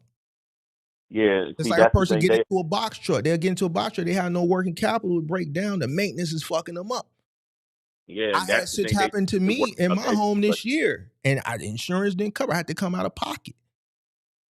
Damn. You see what I'm saying? So that's why you have to have money. Absolutely. You see what I'm saying? So I don't think people really understand that. So when I hear people say ignorant things and I see ignorant things, it's just a testament of the way, the mindset of the way people are going in this world, in this country. I think people are delusional, bro. I think people, they spend too much time dreaming and hoping and living in fantasy world, role playing in their head and fantasy land, instead of dealing with reality and not planning for the unforeseen, the unexpected, and the future. You have to plan for the unforeseen, the unexpected, and the future. My OG always told me, hope for the best, prepare for the worst. Hope for the best, prepare for the worst. Just don't hope. Hope ain't enough. No, hope ain't gonna save your black ass. No, hope for the best, prepare for the worst. One of the most instrumental things, my OG, certain things she instilled in me in life is just memorable. And that's one I talk about all the time. Always prepare. Always. And you know what?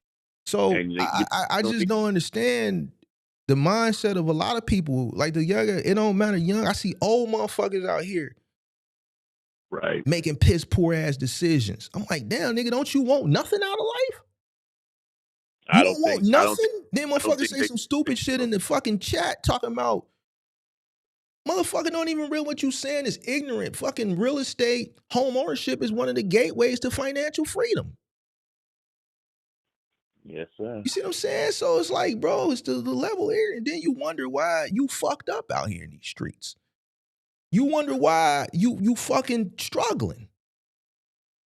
I don't then think. You blame it on everything except your poor decisions and the decisions that you made and the decisions that you continuously make. And then you want a motherfucker to feel bad for you. Nah, bruh. We not having it. Not over here. No, not at all. You come over here and you say some goofy shit like Buddy ass in the comment, we gonna hold you accountable and we gonna put the number on the screen. You can call up and we can have a conversation about it. Damn.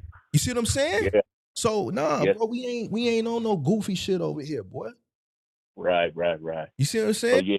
Motherfuckers instill goofy shit in people's head and they fall for this dumb shit, bro. And if they keep falling for it, they're going to get further and further and further and further and further behind.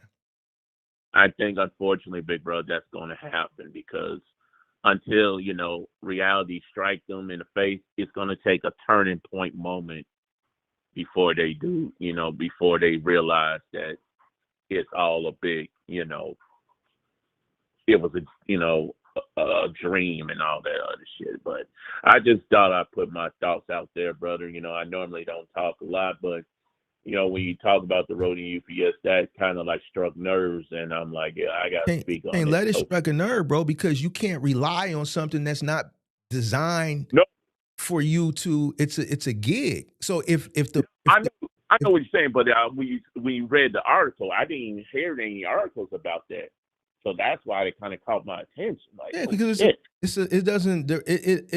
you like if you on the gig, you are a part of it because you who the union is blaming, but it's something that is behind the scenes. It's not something that's playing out in broad daylight. Right. Yeah. Well, I'm gonna go ahead and ride out, big brother. But shout out to MGM, shout out to you, man. Right. Good to hear from you, man. Shout out to your OG and all, man. Appreciate So I'm going to do what I do, brother. But hey, man, I'm glad that we got this conversation, man. I'll catch you on the next one, big bro. Much love. Peace. All right. Yeah. All right. So whoever that 804 number is, you can call. We're gonna take one more and then we're gonna wrap it up. I'm gonna take one more and then I'm out of here. One more. I want to talk to a detractor or a critic. Critics or detractors. Let's reserve this last call for a critic. I mean, whoever calls in can call in. I'm just going to take one more, but I'm hoping it's a critic or a detractor. I really want to talk to a professional gigger. Explain to me. I want to know, a gigger. I want to talk to a gigger out there. I want to talk to a professional gigger. Tell me how you going to build a sustainable life as a gig worker. I want to know. I want to know the blueprint. I want to know the pathway. Break it down for me. As a full-time gigger. Full-time. Somebody, I seen a gigger influencer. I can't remember. I seen it in past, and they were selling courses on how to be a professional, successful gigger. That's crazy. I wonder if anybody bought that. I wonder if anybody bought a plan or ebook or course on how to be a successful gigger. I'm pretty sure that person sold some. The gig industry is evolving, Mark. Listen, tell me what bank gonna give you a house with your Amazon Flex statement. Show me what. Tell me what bank you gonna go to and say, yo, I want to buy this house. All right, well, we gotta look at your earnings, and you show them a phone. You give them a screenshot of your Roadie app. Let me know. Hold on, let me pull out my phone. Hold on. Settings. Scroll. Accounts. Statements 2025. Here you go. You see that? They're gonna be like, man, what the fuck is this? What the fuck? Why are you showing me your phone? Tell me what house you gonna buy, bro, with your Roadie statement.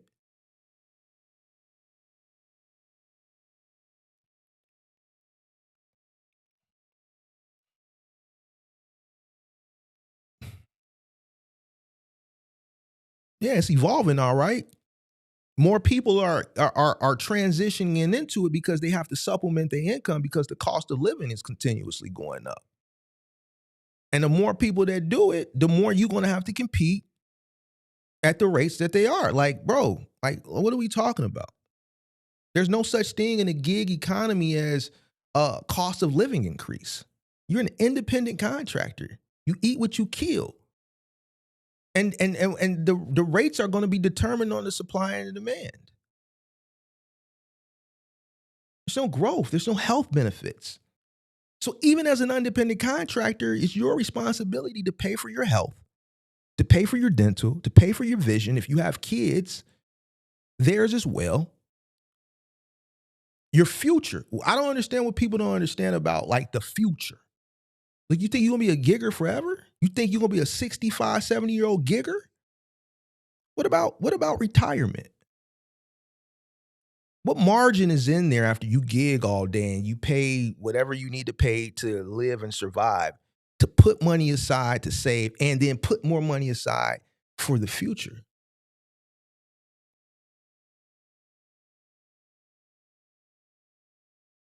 But see, the people that are detractors that are in the chat, that's where they're going to stay in the chat. They ain't going to call that 312-772-5483 because they don't want to call up here. And I'm not even dropping a link. We don't even have to see who they are. They can call up here and we can just hear their voice. See, they're not going to call up here because you can't argue what I'm saying. You can't call this number 312-772-5483 and argue from a logical perspective. You can't disagree with what I'm saying from a logical perspective.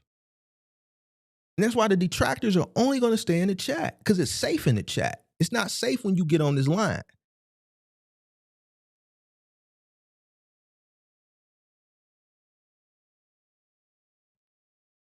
I'm going to call you out.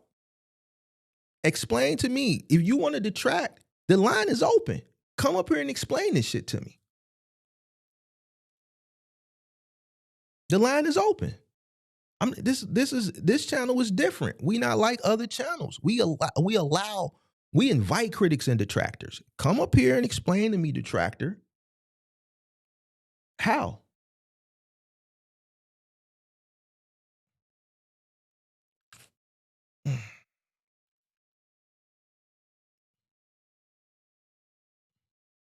Three 312-772-5483. Line is open. Line is open. Let's put the timer up, man. We not finna wait too long. We're gonna give it 5 minutes and then we out. Anybody can call up, preferably a detractor. I got 5 minutes. If we don't get no call in 5 minutes, I'm outie 5,000 G.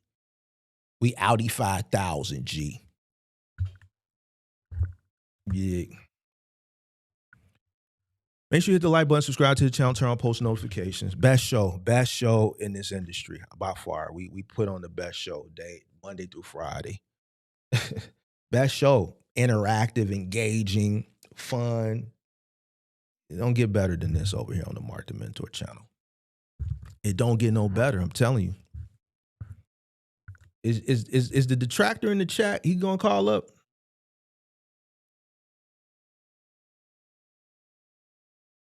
Any detractors or any critics, detractors, people in agreement, indifferent, line is open. 312-772-5483. 312-772-5483. Line is open. It's safe. You can call up. The only thing we're going to have to do is conversation. If you a detractor in the chat, call up. We can have a debate. Ain't nothing going to happen. It's just one of us going to win, one of us going to lose. Everybody going to be safe at the end of the day. You dig what I'm saying? So, man, it's just what it is. You don't got to be scared to call in. 312-772-5483.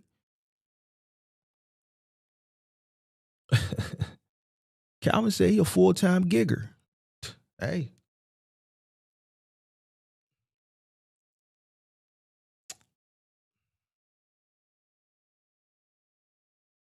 I don't know what to tell y'all. Full-time gigger. That shit just sounds crazy to me. It sounds crazy to me, boy. On the real.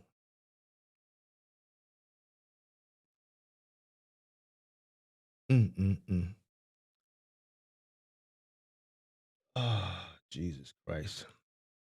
Lord have mercy. Lord have mercy.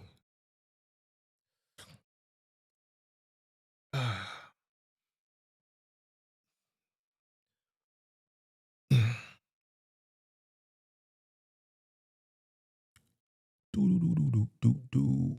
312-772-5483. Got 2.5 minutes. Any callers? You taking any callers? 312-772-5483. Move your gig money into a business account. What does that do? What does it do? What that doesn't do anything. Where you put the gig money, it still doesn't. Gigging is not beating the rate of inflation. Gigging is not a pathway to financial freedom. Gigging is not a pathway to the American dream. I don't care where you put the money. Whatever the little money is that you make at the end of your gig shift, whether you put it in a personal account or a business account, that doesn't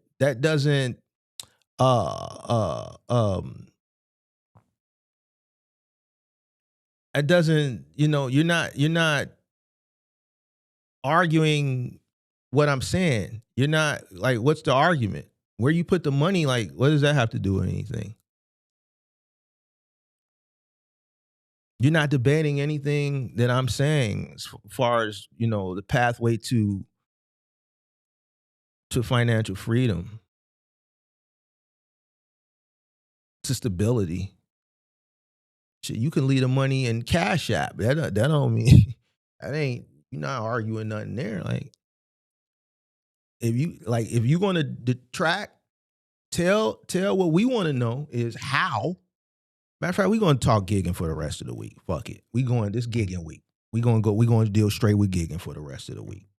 We're going to deal straight with gigging. I'm on giggers this week. I'm on giggers. all week. Giggers, this your week. Last week we had to J down on the renters.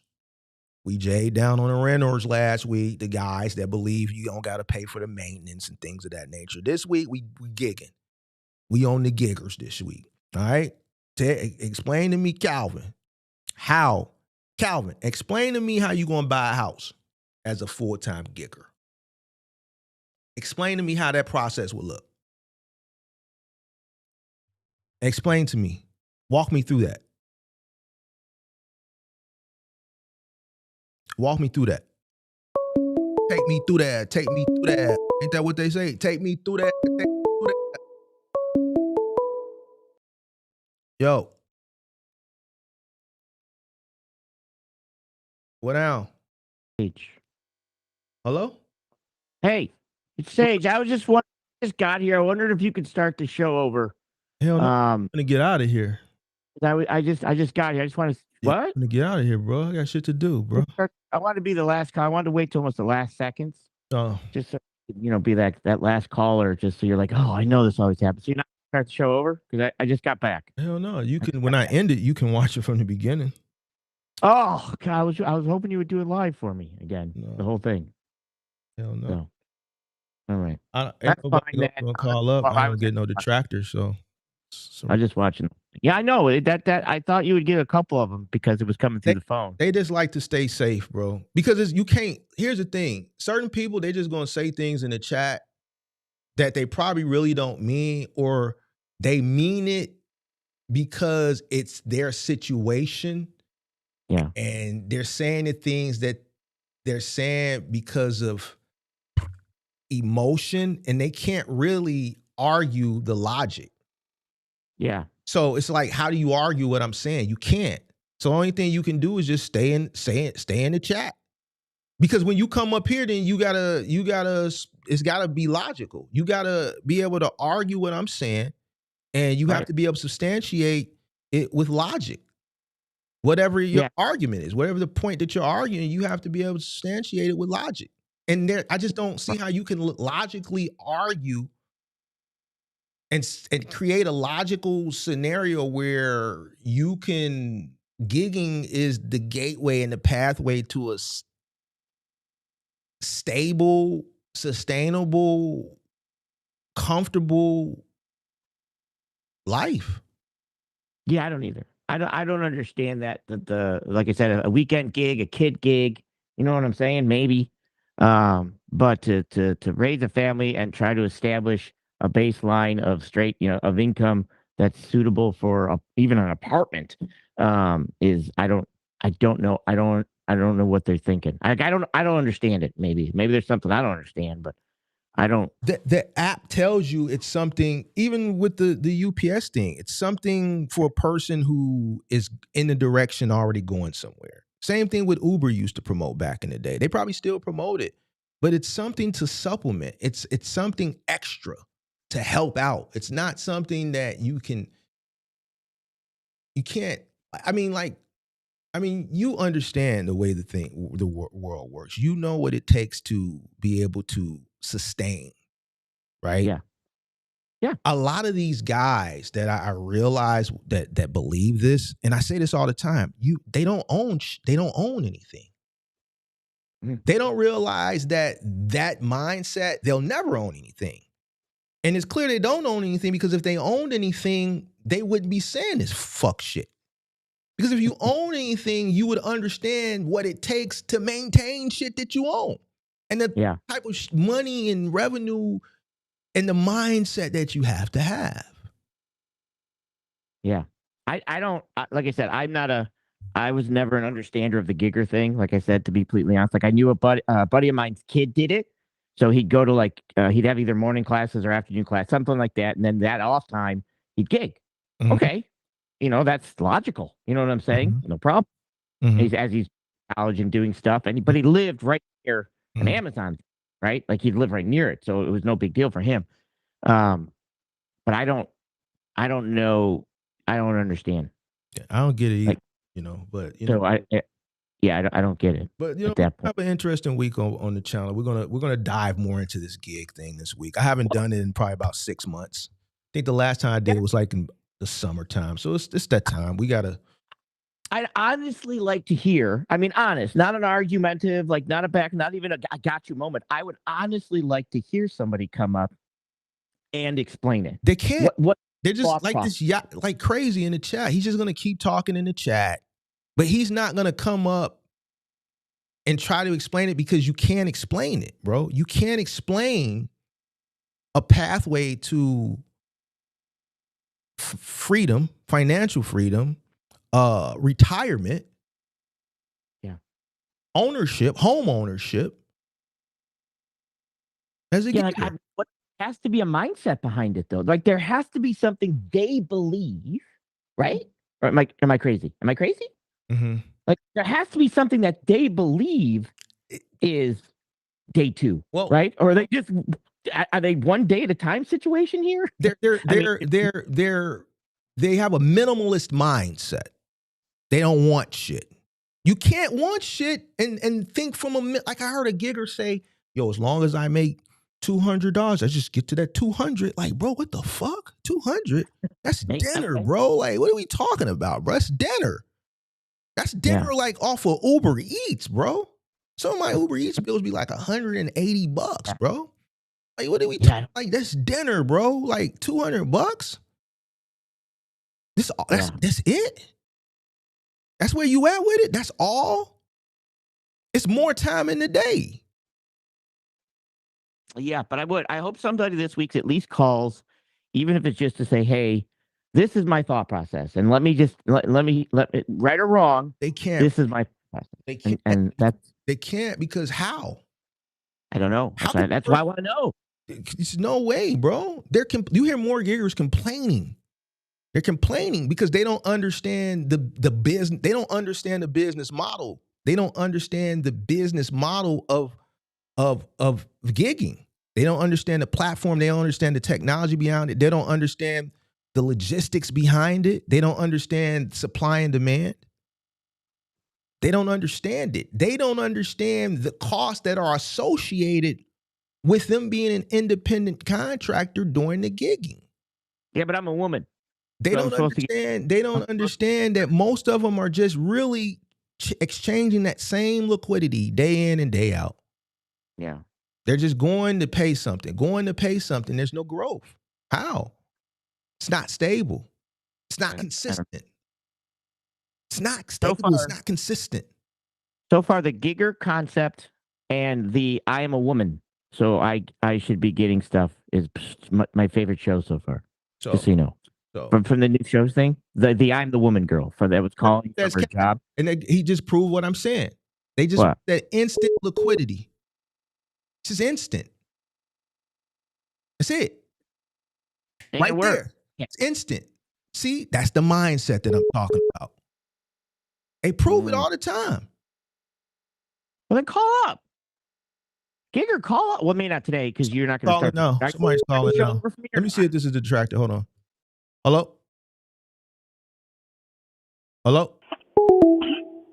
Hello? Yo. What's up? Who that? It's Pops. What's going on? What's up?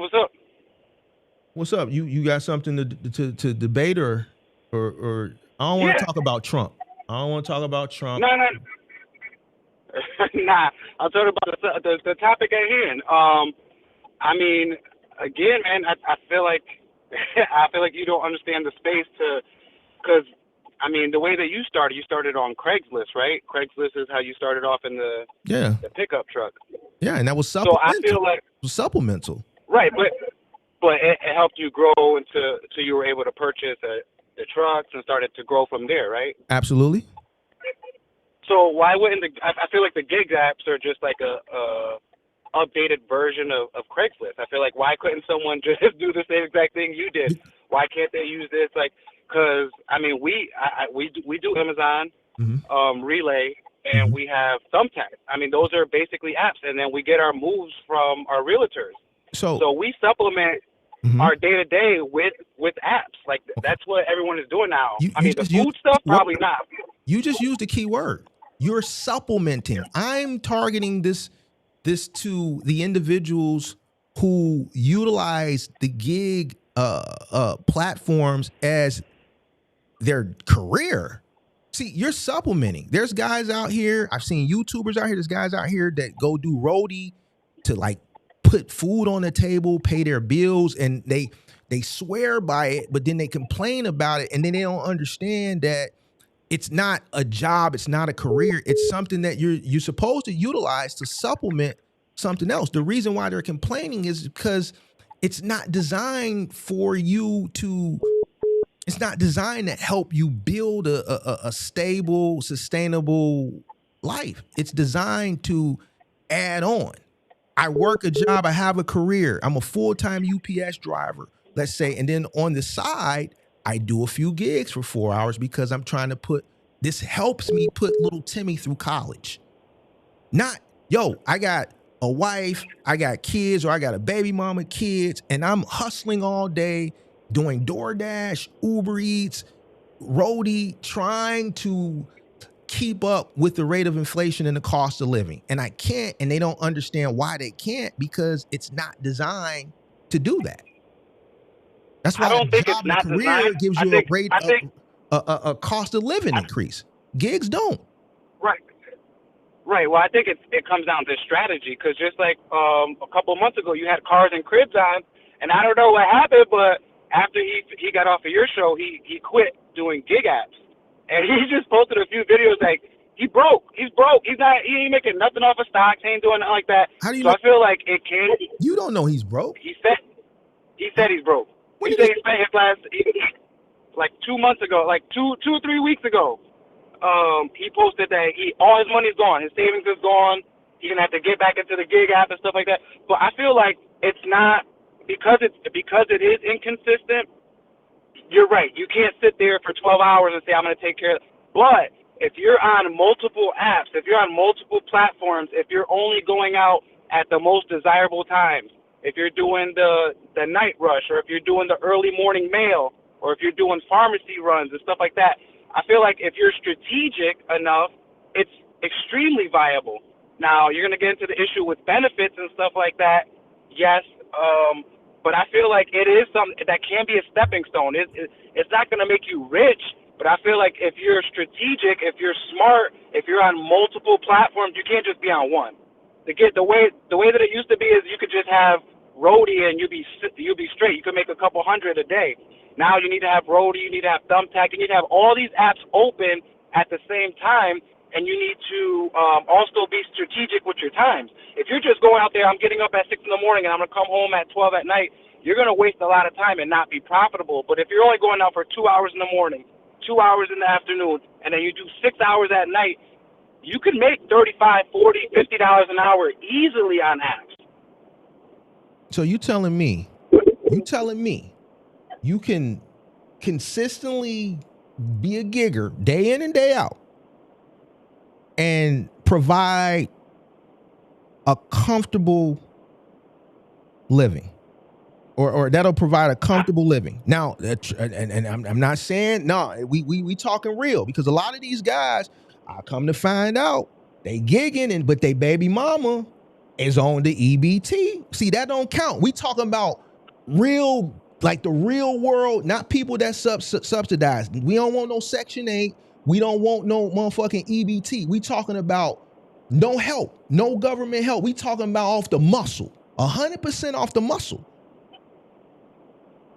And be honest. Yeah, I think you could get a pickup. I think you get a cheap pickup truck. You know what I'm saying? $2,000, and do Lowe's moves or Home Depot moves all day long, $20, $30 a pop. If you do 10 of those, you're making $300 a day. I don't see how that's not consistent. Something bro. that someone can. It's not consistent. It is consistent.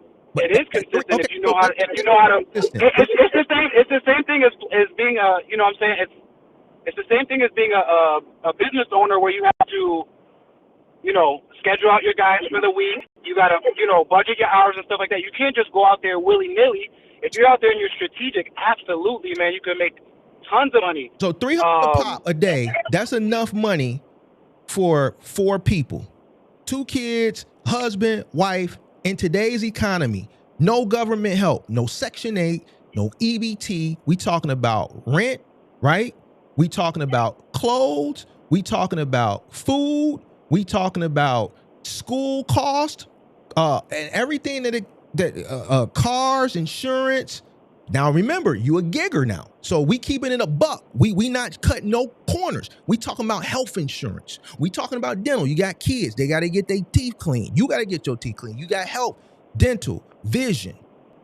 We talking about saving money because you want home ownership because that's a pathway to financial freedom, and we talking about putting money to the side for retirement. You gonna be a gigger forever? So $300. Let's keep it a buck. We not talking to the people who getting help. See, them the people that's arguing because Buddy going out doing Uber and his wife getting EBT and they on Section 8. These are motherfuckers that's trying to argue. We talking about motherfuckers who getting that shit straight off the muscle. Explain to me how $300 is gonna cover all that in the real world. All right, so what's the average weekly for one box truck? 1,500, 2,000, right? Doing what? OTR for a box truck. No, what we talking about? I mean, like unless you're going, if you're staying local, what it's like. Okay, but here, Pop, you got to understand. We talking about a person. They got to get the box truck. They got to have the money to get the box truck. We talk right, but just follow me. Like what? I mean, average, right? What's the average? I mean, even on the high end, people that are over the road, what is it? 4,000? I mean, but realistically, 3,500 gross. Really? Yeah. I mean, I think it's closer to like 15 to 2,500 is a realistic thing. But for gross or net for a box truck guy over the road? Gross. Nah, way more than 1,500. About 3,500 on average. Most of these guys making. They ain't doing 5,000. They made about 3,500. All right, so I mean, gross. If you're doing 5 days a week, and you're able to do 300, I mean, you're making 15 on a gig app, and you don't have that crazy insurance, right? You don't have the commercial insurance. You're not putting in diesel fuel. You're putting in regular gas, $2.85. I feel like it's comparable, man. I mean, you're not going to be able to do this for your entire life, but what job are you going to be able to stay at? I mean, most jobs are phased out. Like, who's retiring these days? There's no companies are not doing the 401k. They're not doing none of those things, none of those programs, all that shit. Like, all that stuff is gone. So basically, a lot of people are taking bad jobs outside of box trucking, taking bad jobs just for the benefits. And right now, if your deductibles are about to go up in January, half the country is going to not be able to afford insurance. Like that's like what's going on in the world right now. Man, my insurance. So it's going to be. Didn't wait to the beginning. They went up on me beginning of December. I paid more when that shit came out on the 1st. But that means the people have to get a job, and then they have to supplement it with a gig. A gig is not going to. All this shit we just talked about, I just saw and you just named with insurance and shit. A gig ain't finna pay all that shit. It means you have to but not having the commercial insurance, not having all those other things, I feel like it kind of balances. It balances out where you could afford shit out of pocket. Let's keep it a buck. See, I like talking to you because we can keep it a buck. Most of these motherfuckers, bro, the box truck shit, they can't afford the cost of entry into it. I can tell you that from just being in the creation space as far as the interest. This is the lowest it's seen since I've been doing it in 3.5 years. I'm just able to maintain an audience, obviously. But as far as the interest in it, in this niche, it's at the worst I've ever seen it. Most people can't afford the entry cost to even start a box truck business. No, we gotta speak realistically, bro. People need to go to work. They have to go to work, and then they have to get a gig to supplement work. Any work. Amazon warehouse, Walmart stockroom, Walmart front end, Target, a city job, postal worker. They got to do something, and then they have to supplement. It's not supposed to be gig and then that's it. It's not enough. Working is not enough. But you can't replace working with a gig and think that's enough and then complain and say shit is fucked up out here. No, bro, it's not. It's you're lazy. Well, yeah, you're right. I think they are lazy because, I mean, with gig working, I mean, you could do 16 hours in a day. You could work 24. You could work straight through. You could work a 20-hour shift, man, and make as much as you need. You can hit any goal you want. Okay, but when you go to your CVS, if you go to your CVS job, you get 8 hours, right? You get a half an hour for lunchtime, so you're getting paid 7.5 hours a day at what? Let's say what's the minimum? What's the average starting pay? $15. Like that, you can make that in like 5 deliveries. You know what I'm saying? But here's the thing: 5 when you're full deliveries. benefits, you don't have any benefits. What do we know about most gig workers? They don't have any benefits, nor do they get benefits because they take that cash, like the guy earlier said, Calvin, and then they spend it on whatever the cost of living plus their discretionary spending, which is shit that they don't need anyway, but they spend it on their cost of living, their discretionary spending. They have no company that's matching them for their benefits, nothing. There's no pathway to a future for retirement, nothing. There's no withholdings. These gig workers, they don't have the discipline to live minimal. They don't have the discipline to live like a minimalist and sacrifice and put money away to the side. A solo 401k. They don't have this mindset. And they're not doing it. And even if they do try to do it, they fucking break this shit because they come across a bad situation or they want to take a fucking trip and they have no discipline, so they take the money out. With a job, it's not that simple. You're putting money in, you're preparing, you're setting yourself up for the future. You got a company that's matching you. Dental health for your children. Like the benefit package, you have to include that in what you're making. People forget about the benefits package. Okay, you're making $20 an hour, but how much are you making if you include that benefits package? Like, nigga, listen. I hear what you're saying, bro. I hear what you're saying.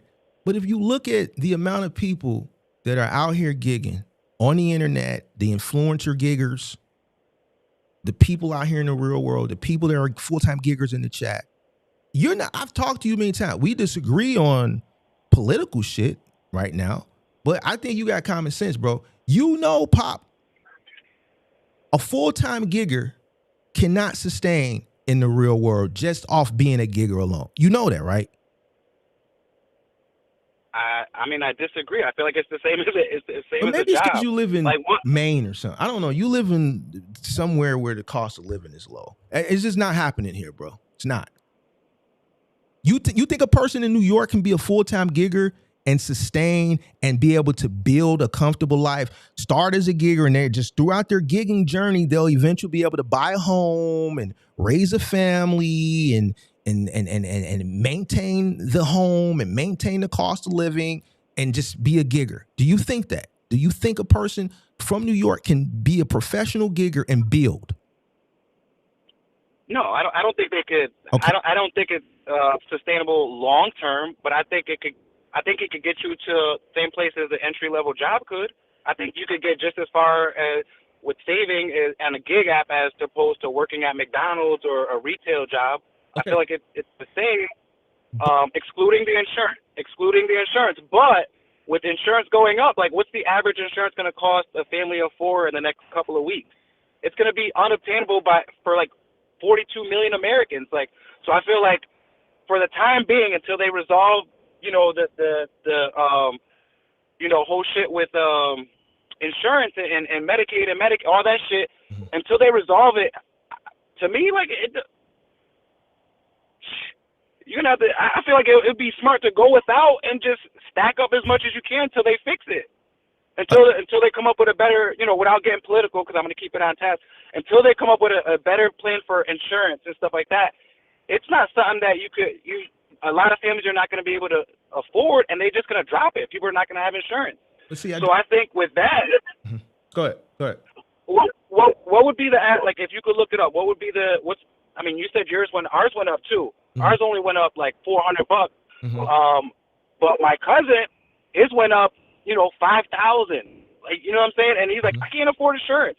So he has a job that he's there just because of the benefits are so good. Now the benefits are unattainable or not realistic, or it's going to be too much coming out of his check weekly. He's going to drop his insurance, and now like for that you could be making the same money jumping on Roadie or doing, you know, getting a pharmacy job and just delivering prescriptions all day for $15 a pop. But see, here's agree with you. You said a job and the gig, an entry-level job and the gig that's different, because an entry-level job, there's a pathway for advancement, for growth. Entry-level, you come in as an account executive somewhere, yeah, you may be coming in at $40,000, $38,000, $40,000 a year, but there's an opportunity, there's a pathway for growth there. Whereas at a gig, where do you go from entry-level gig? You just gigging. You're going from one gig to another gig. Where do you go? Where's the growth? You set financial goals. You say, all right, I'm going to do this until I'm able to do this, and then you move on. And then just like you did with Craigslist, I feel like it's the same exact thing. That's why it's weird for me to, like, you're so against gig apps, but I'm not against gig apps. I feel like you apps. Really started on. You started on the original gig app. Like Craigslist is the original gig. It wasn't on the phone, but it was basically stored. It was Thumbtack, right? Like you posted something and then you got responses. It's the same thing as an app, and it wasn't always consistent, but it was good for you because after you did one order, one job, you went and you did another job and you did another job, and you said you only came out of your pocket one. You could literally do that with a gig. You could fill your gas tank for the week and not touch it, and everything after that is basically money that you could start saving and putting to the side or paying this bill and doing that. I feel like the flexibility in gig apps is also another thing that a lot of people like, because during COVID we saw that jobs don't give a fuck about. I mean, we should have known that before, but COVID really let people know where they stand with their employer, and they're like, I'm not going to kill myself for a job that literally doesn't give a shit about me or is going to let me go. Like the other guy said, yeah, you could get, kicked off these apps anytime. You could get, most jobs are at will employment. You could get fired for anything. So it's the same thing. It's a job. It's the same criteria. It's at will employment. But with the gig apps, you have the opportunity to make as much as you want. You go to your 9 to 5, you're getting $150 a day for your 7.5 hours or 7.775 hours, taking out your break.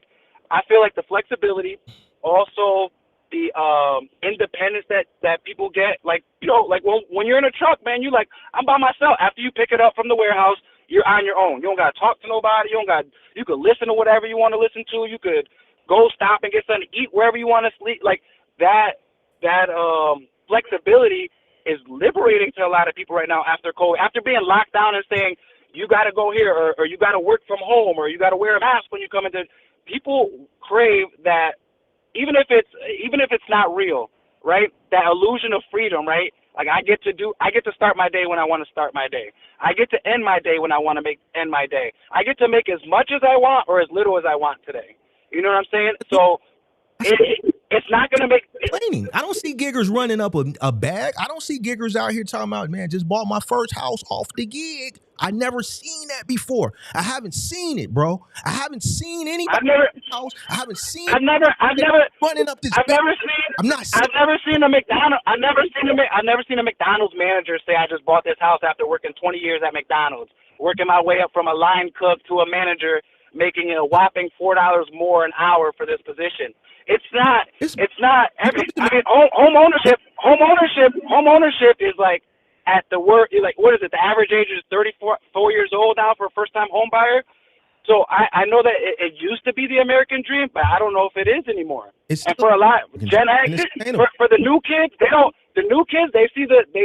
said this numerous times on the show, the new kids, they see their grandparents work their whole life, have this house for a whole bunch of years, and then they break their hip and they go into a nursing home and the nursing home takes the house. Or you pay off your house right after 40 years and then you're stuck on Social Security with $500 a month and you can't afford your property tax. Like that's, I think like someone else said in the chat, I don't know if it's crazy or not, but I feel like jobs are evolving. The American dream is evolving.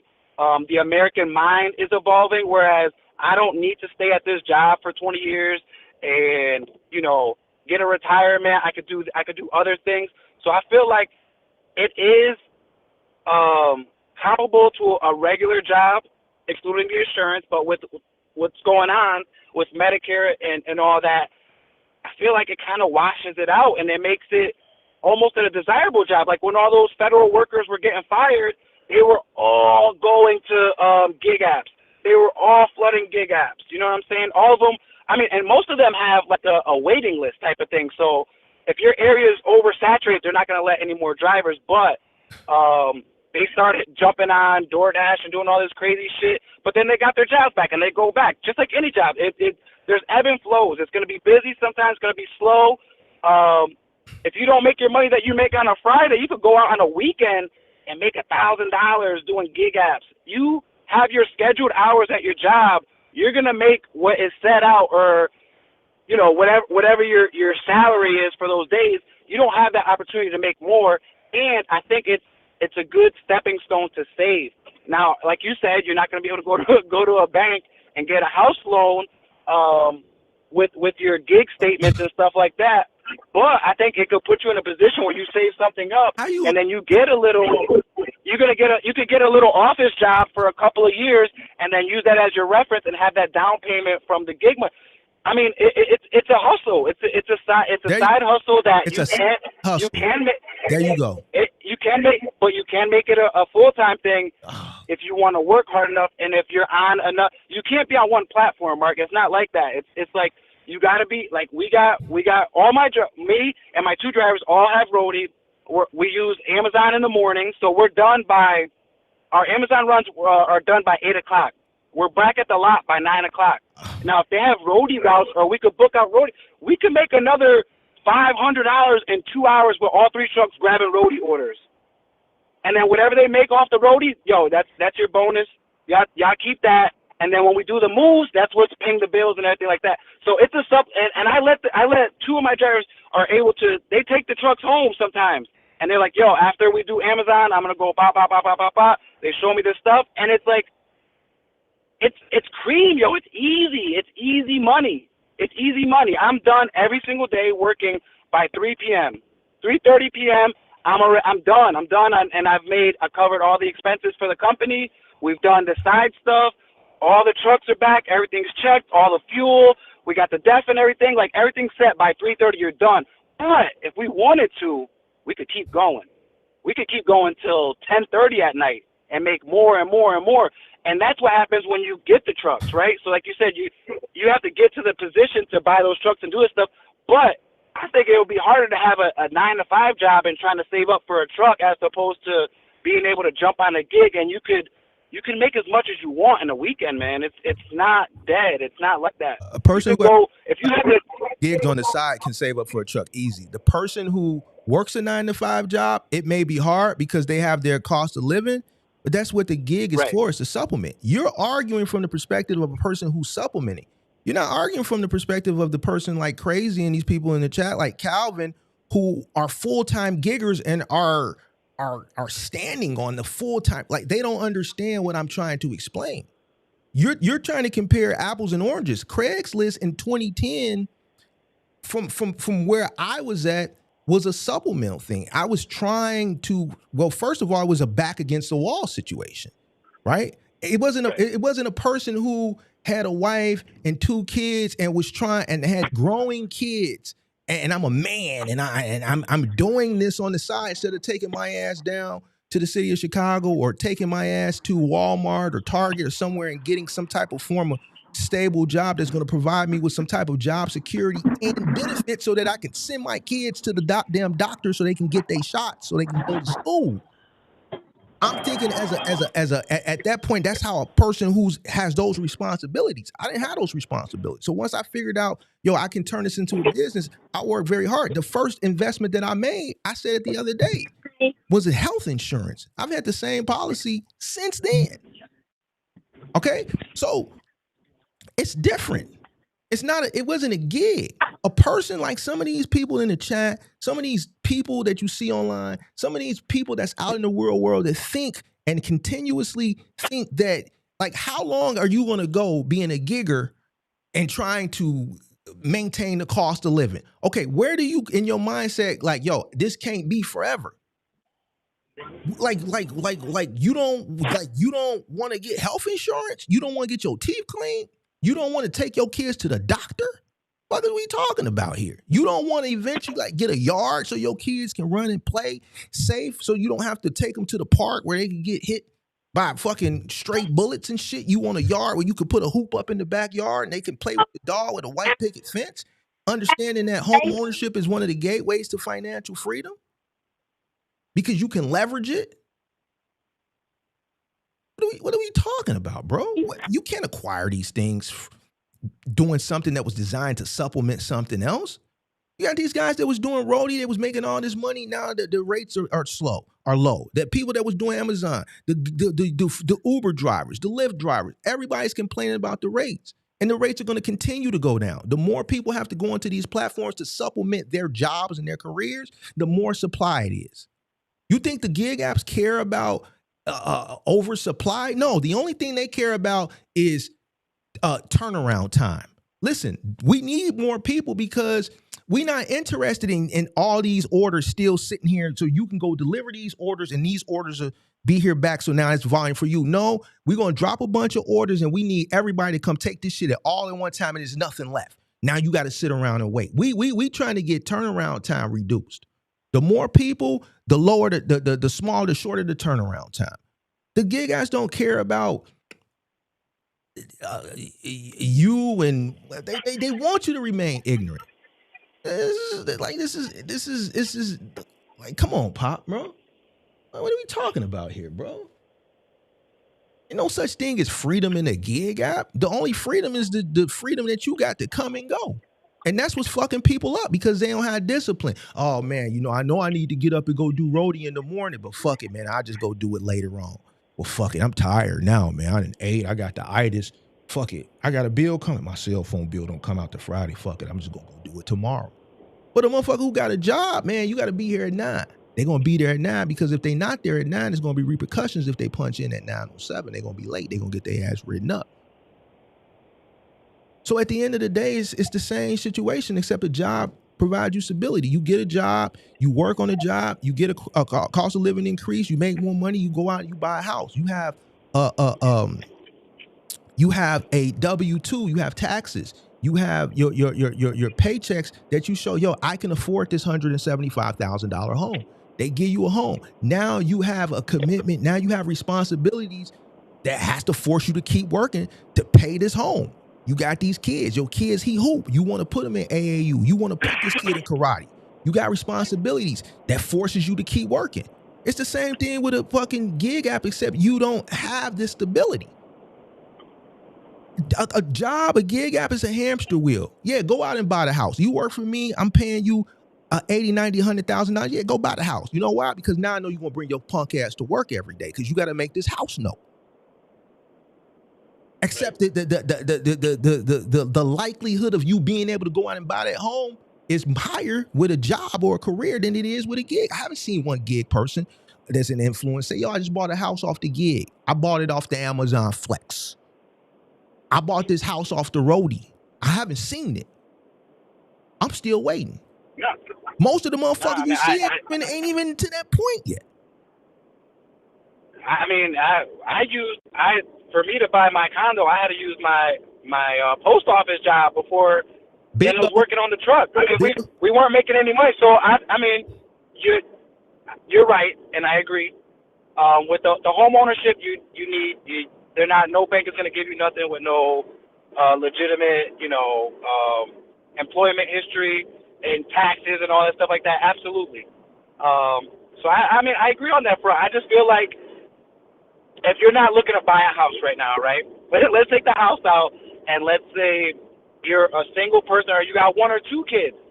I feel like you could work 60 hours a week on a gig app and you could get by, but it's not going to take you to the next level where you need to go. And I think that's when you use it to level up, to get you to a box truck or a van or a pickup truck. And then, you know what I'm saying? But you're still going to need, I get what you're saying. I get what you're saying. I want people to win. And I understand winning, it ain't going to come from a gig. The rate of inflation is running. The wages it's not keeping up. The gap is like this, bro. Like people got in another 5, 7, 8, 9, 10 years, a job is gonna be a luxury. People gonna wish they wouldn't have did the dun-to-dun. Not everybody is like a you or like a me that can get it off the muscle, run that shit up, and get the fuck gone, and have that level of discipline and step on a motherfucking neck. It's less people like us, and it's more people like them. Those people have to understand, yo, we got to get a job. A job is stability. A job is a safe haven. A career is a safe haven. A career and a job is a pathway to a comfortable future. Because as time goes on, it's going to get tougher and tougher and tougher. I'm telling you this as a 45-year-old man. You 40-something too. Yep, and I was getting ready, and I'm glad you brought the age thing. So, and that just made that it kind of triggered something. So, would you say that maybe gig apping supplement or even gig apping full time would probably be better for someone younger, maybe like a college student or someone right out of college? Like if you don't have the responsibility, you don't think it's feasible to be able to take care of a 1-bedroom apartment type of shit? Or because at our age you need stability. You don't want to be struggling every single day. Absolutely, I absolutely understand that. And when you're at our age and at our point in our life where you do want to have your house, you do want to have your property and all this shit like that. But how about if those aren't their goals? What if a house isn't their goal because they're 20 years old? You know what I'm saying? Like, I feel like for that, I think for certain people it can work. And like you're saying, if you're in a later stage in your life and you're ready to settle down and you want to start owning stuff and having property and stuff like that, then it's probably not going to work out for you as far as going through banks and stuff. But for a college kid or someone like Crazy's age, even though he's got he's got a lot of kids. I mean, he's probably got the same amount of kids as me. He's but got 3 kids, a wife, and they live in a hotel, bro.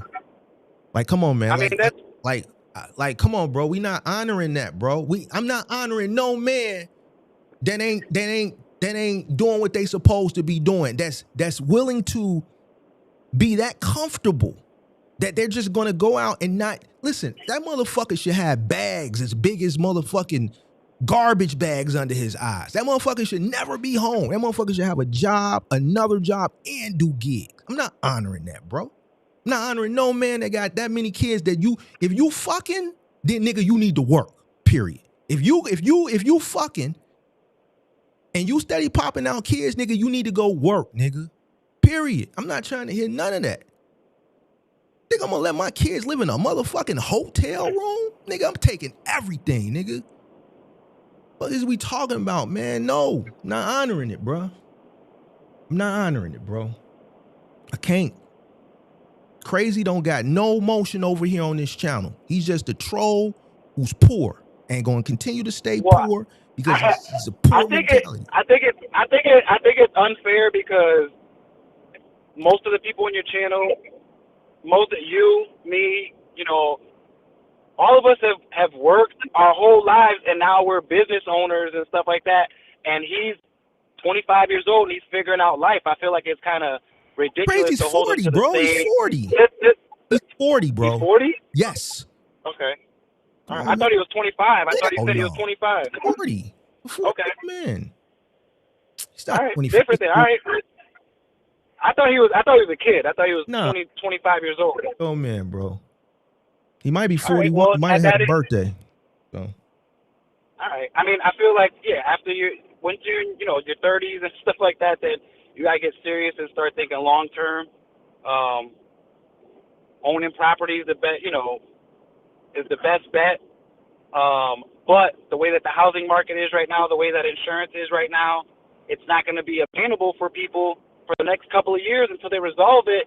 And if you could hustle and, like you said, stack up that whole time until everything, levels out and stuff, then I feel like that's okay for most Americans, man. I mean, it doesn't make sense to us because we're used to seeing, big payouts for jobs and stuff like that. So to hear someone say, all right, I'm going to live off $100 a day, and we're like, damn, we make 3,000, 4,000, 5,000 a day.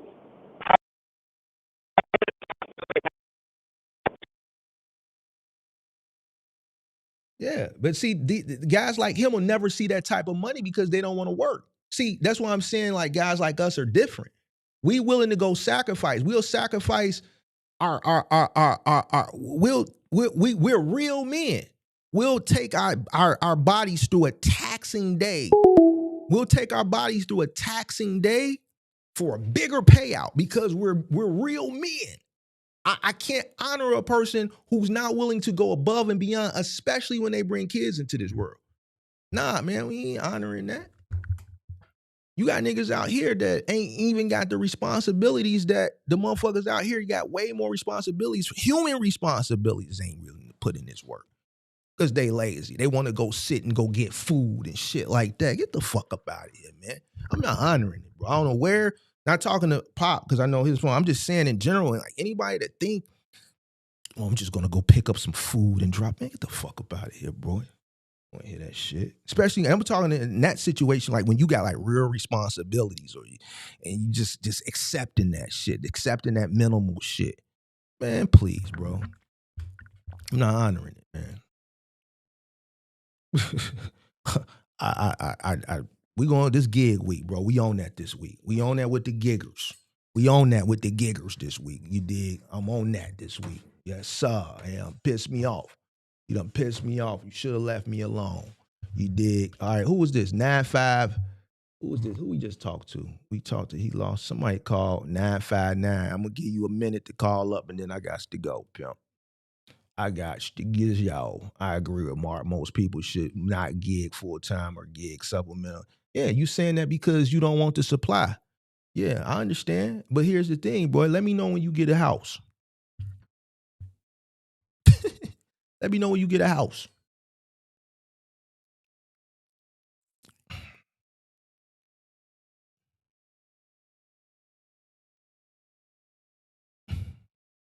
We're going to wait another minute, man. We're going to get that 959 a chance to all up. You dig? And then we're going to get out of here. Let me set the timer. You dig? No, wait.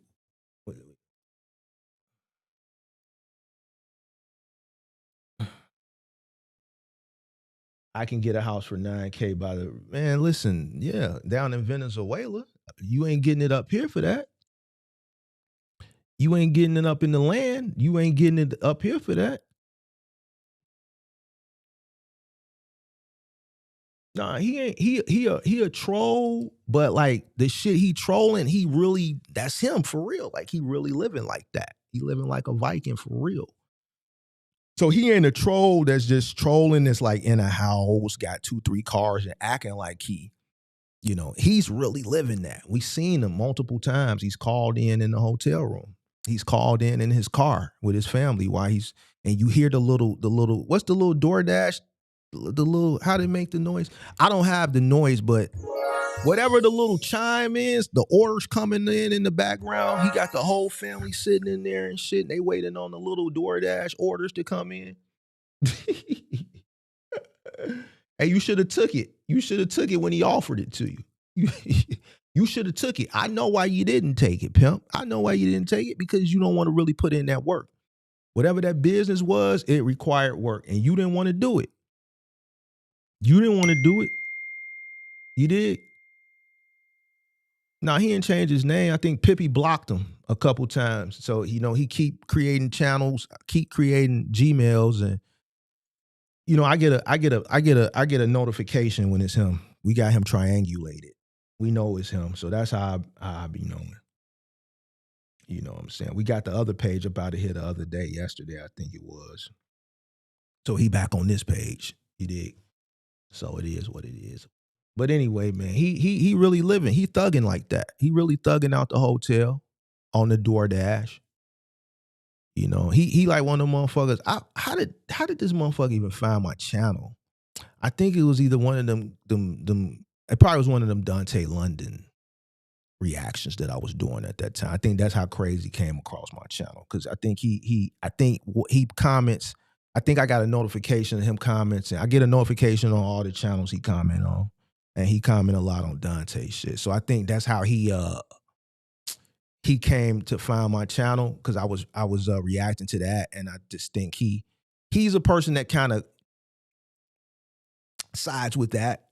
So when you hear me talking, it's a different mindset, because we talk money over here, we talk hustling, we talk getting it out the mud, we talking about putting in that work. So you got a person who don't want to put in work, who want to be lazy, who just want to do DoorDash orders. He waiting to hear that and shit, so he can go to McDonald's or go to Raising Canaans and all that shit and pick up orders and deliver foods. And there ain't nothing wrong with that if you supplement it.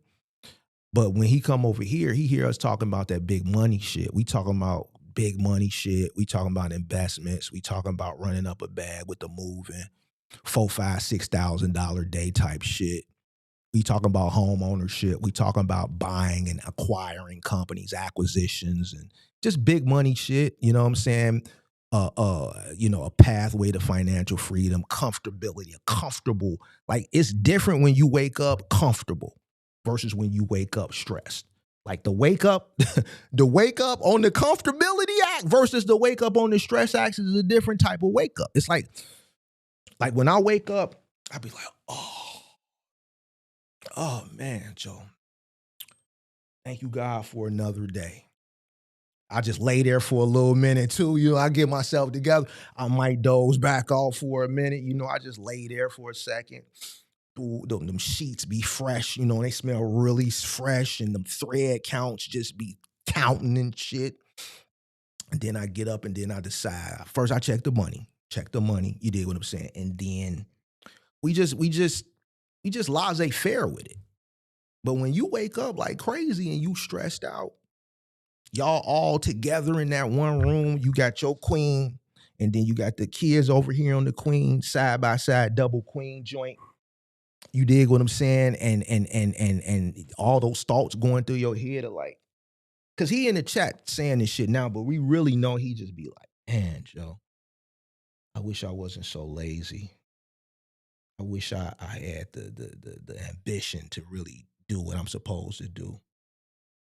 You know, I don't know, man. I just don't have it in me. I want more out of life, but I just don't have it in me to go do what I need to do. Man, how am I going to do this? How am I going to do that? I wish I could do this. I wish I could do that. Just stressed. Go to bed stressed.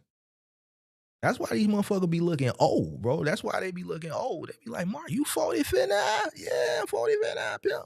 Man, bro, you look good. I know, because I ain't really stressing like that. I'm not worrying about shit. See, motherfucker like that, motherfucker, they look older. They be younger than me, but look older than me because they be stressing. He's stressing. He go to bed stressed, wake up stressed. He a part of that statistic that we talked about earlier where they say a lot of Americans is married in financial strain. They not getting no punani. They not having sex. They say a lot of Americans right now that's married couples, they not having sex because of the financial strain in the marriage. A lot of Americans are really tough and they saying there's less sex. One of them type of situations you did. See, this is why I tell motherfucker, leave me alone. Stop bothering me. If you come in the chat trolling and you don't click that link or you don't call us so we can have a conversation, I'm going to troll back and it's just going to be ugly. You're never going to be able to beat me. I'm from the crib. I've been doing this shit since 1985 now. The first day I got on the school bus to go to kindergarten in 1985, a motherfucker said, yo, mom. I'm like, whoa, what do you mean, my mom? I had to learn this shit. I've been talking about motherfuckers since September 1985. I got 40 years of capping on a nigga. You will not beat me. I will hurt your feelings, bro. I made niggas cry in real life. This is what we do in Chicago. We talk shit and swallow spit. Crazy will never beat me, bro. That's why he not gonna call up. Never. I will make him cry.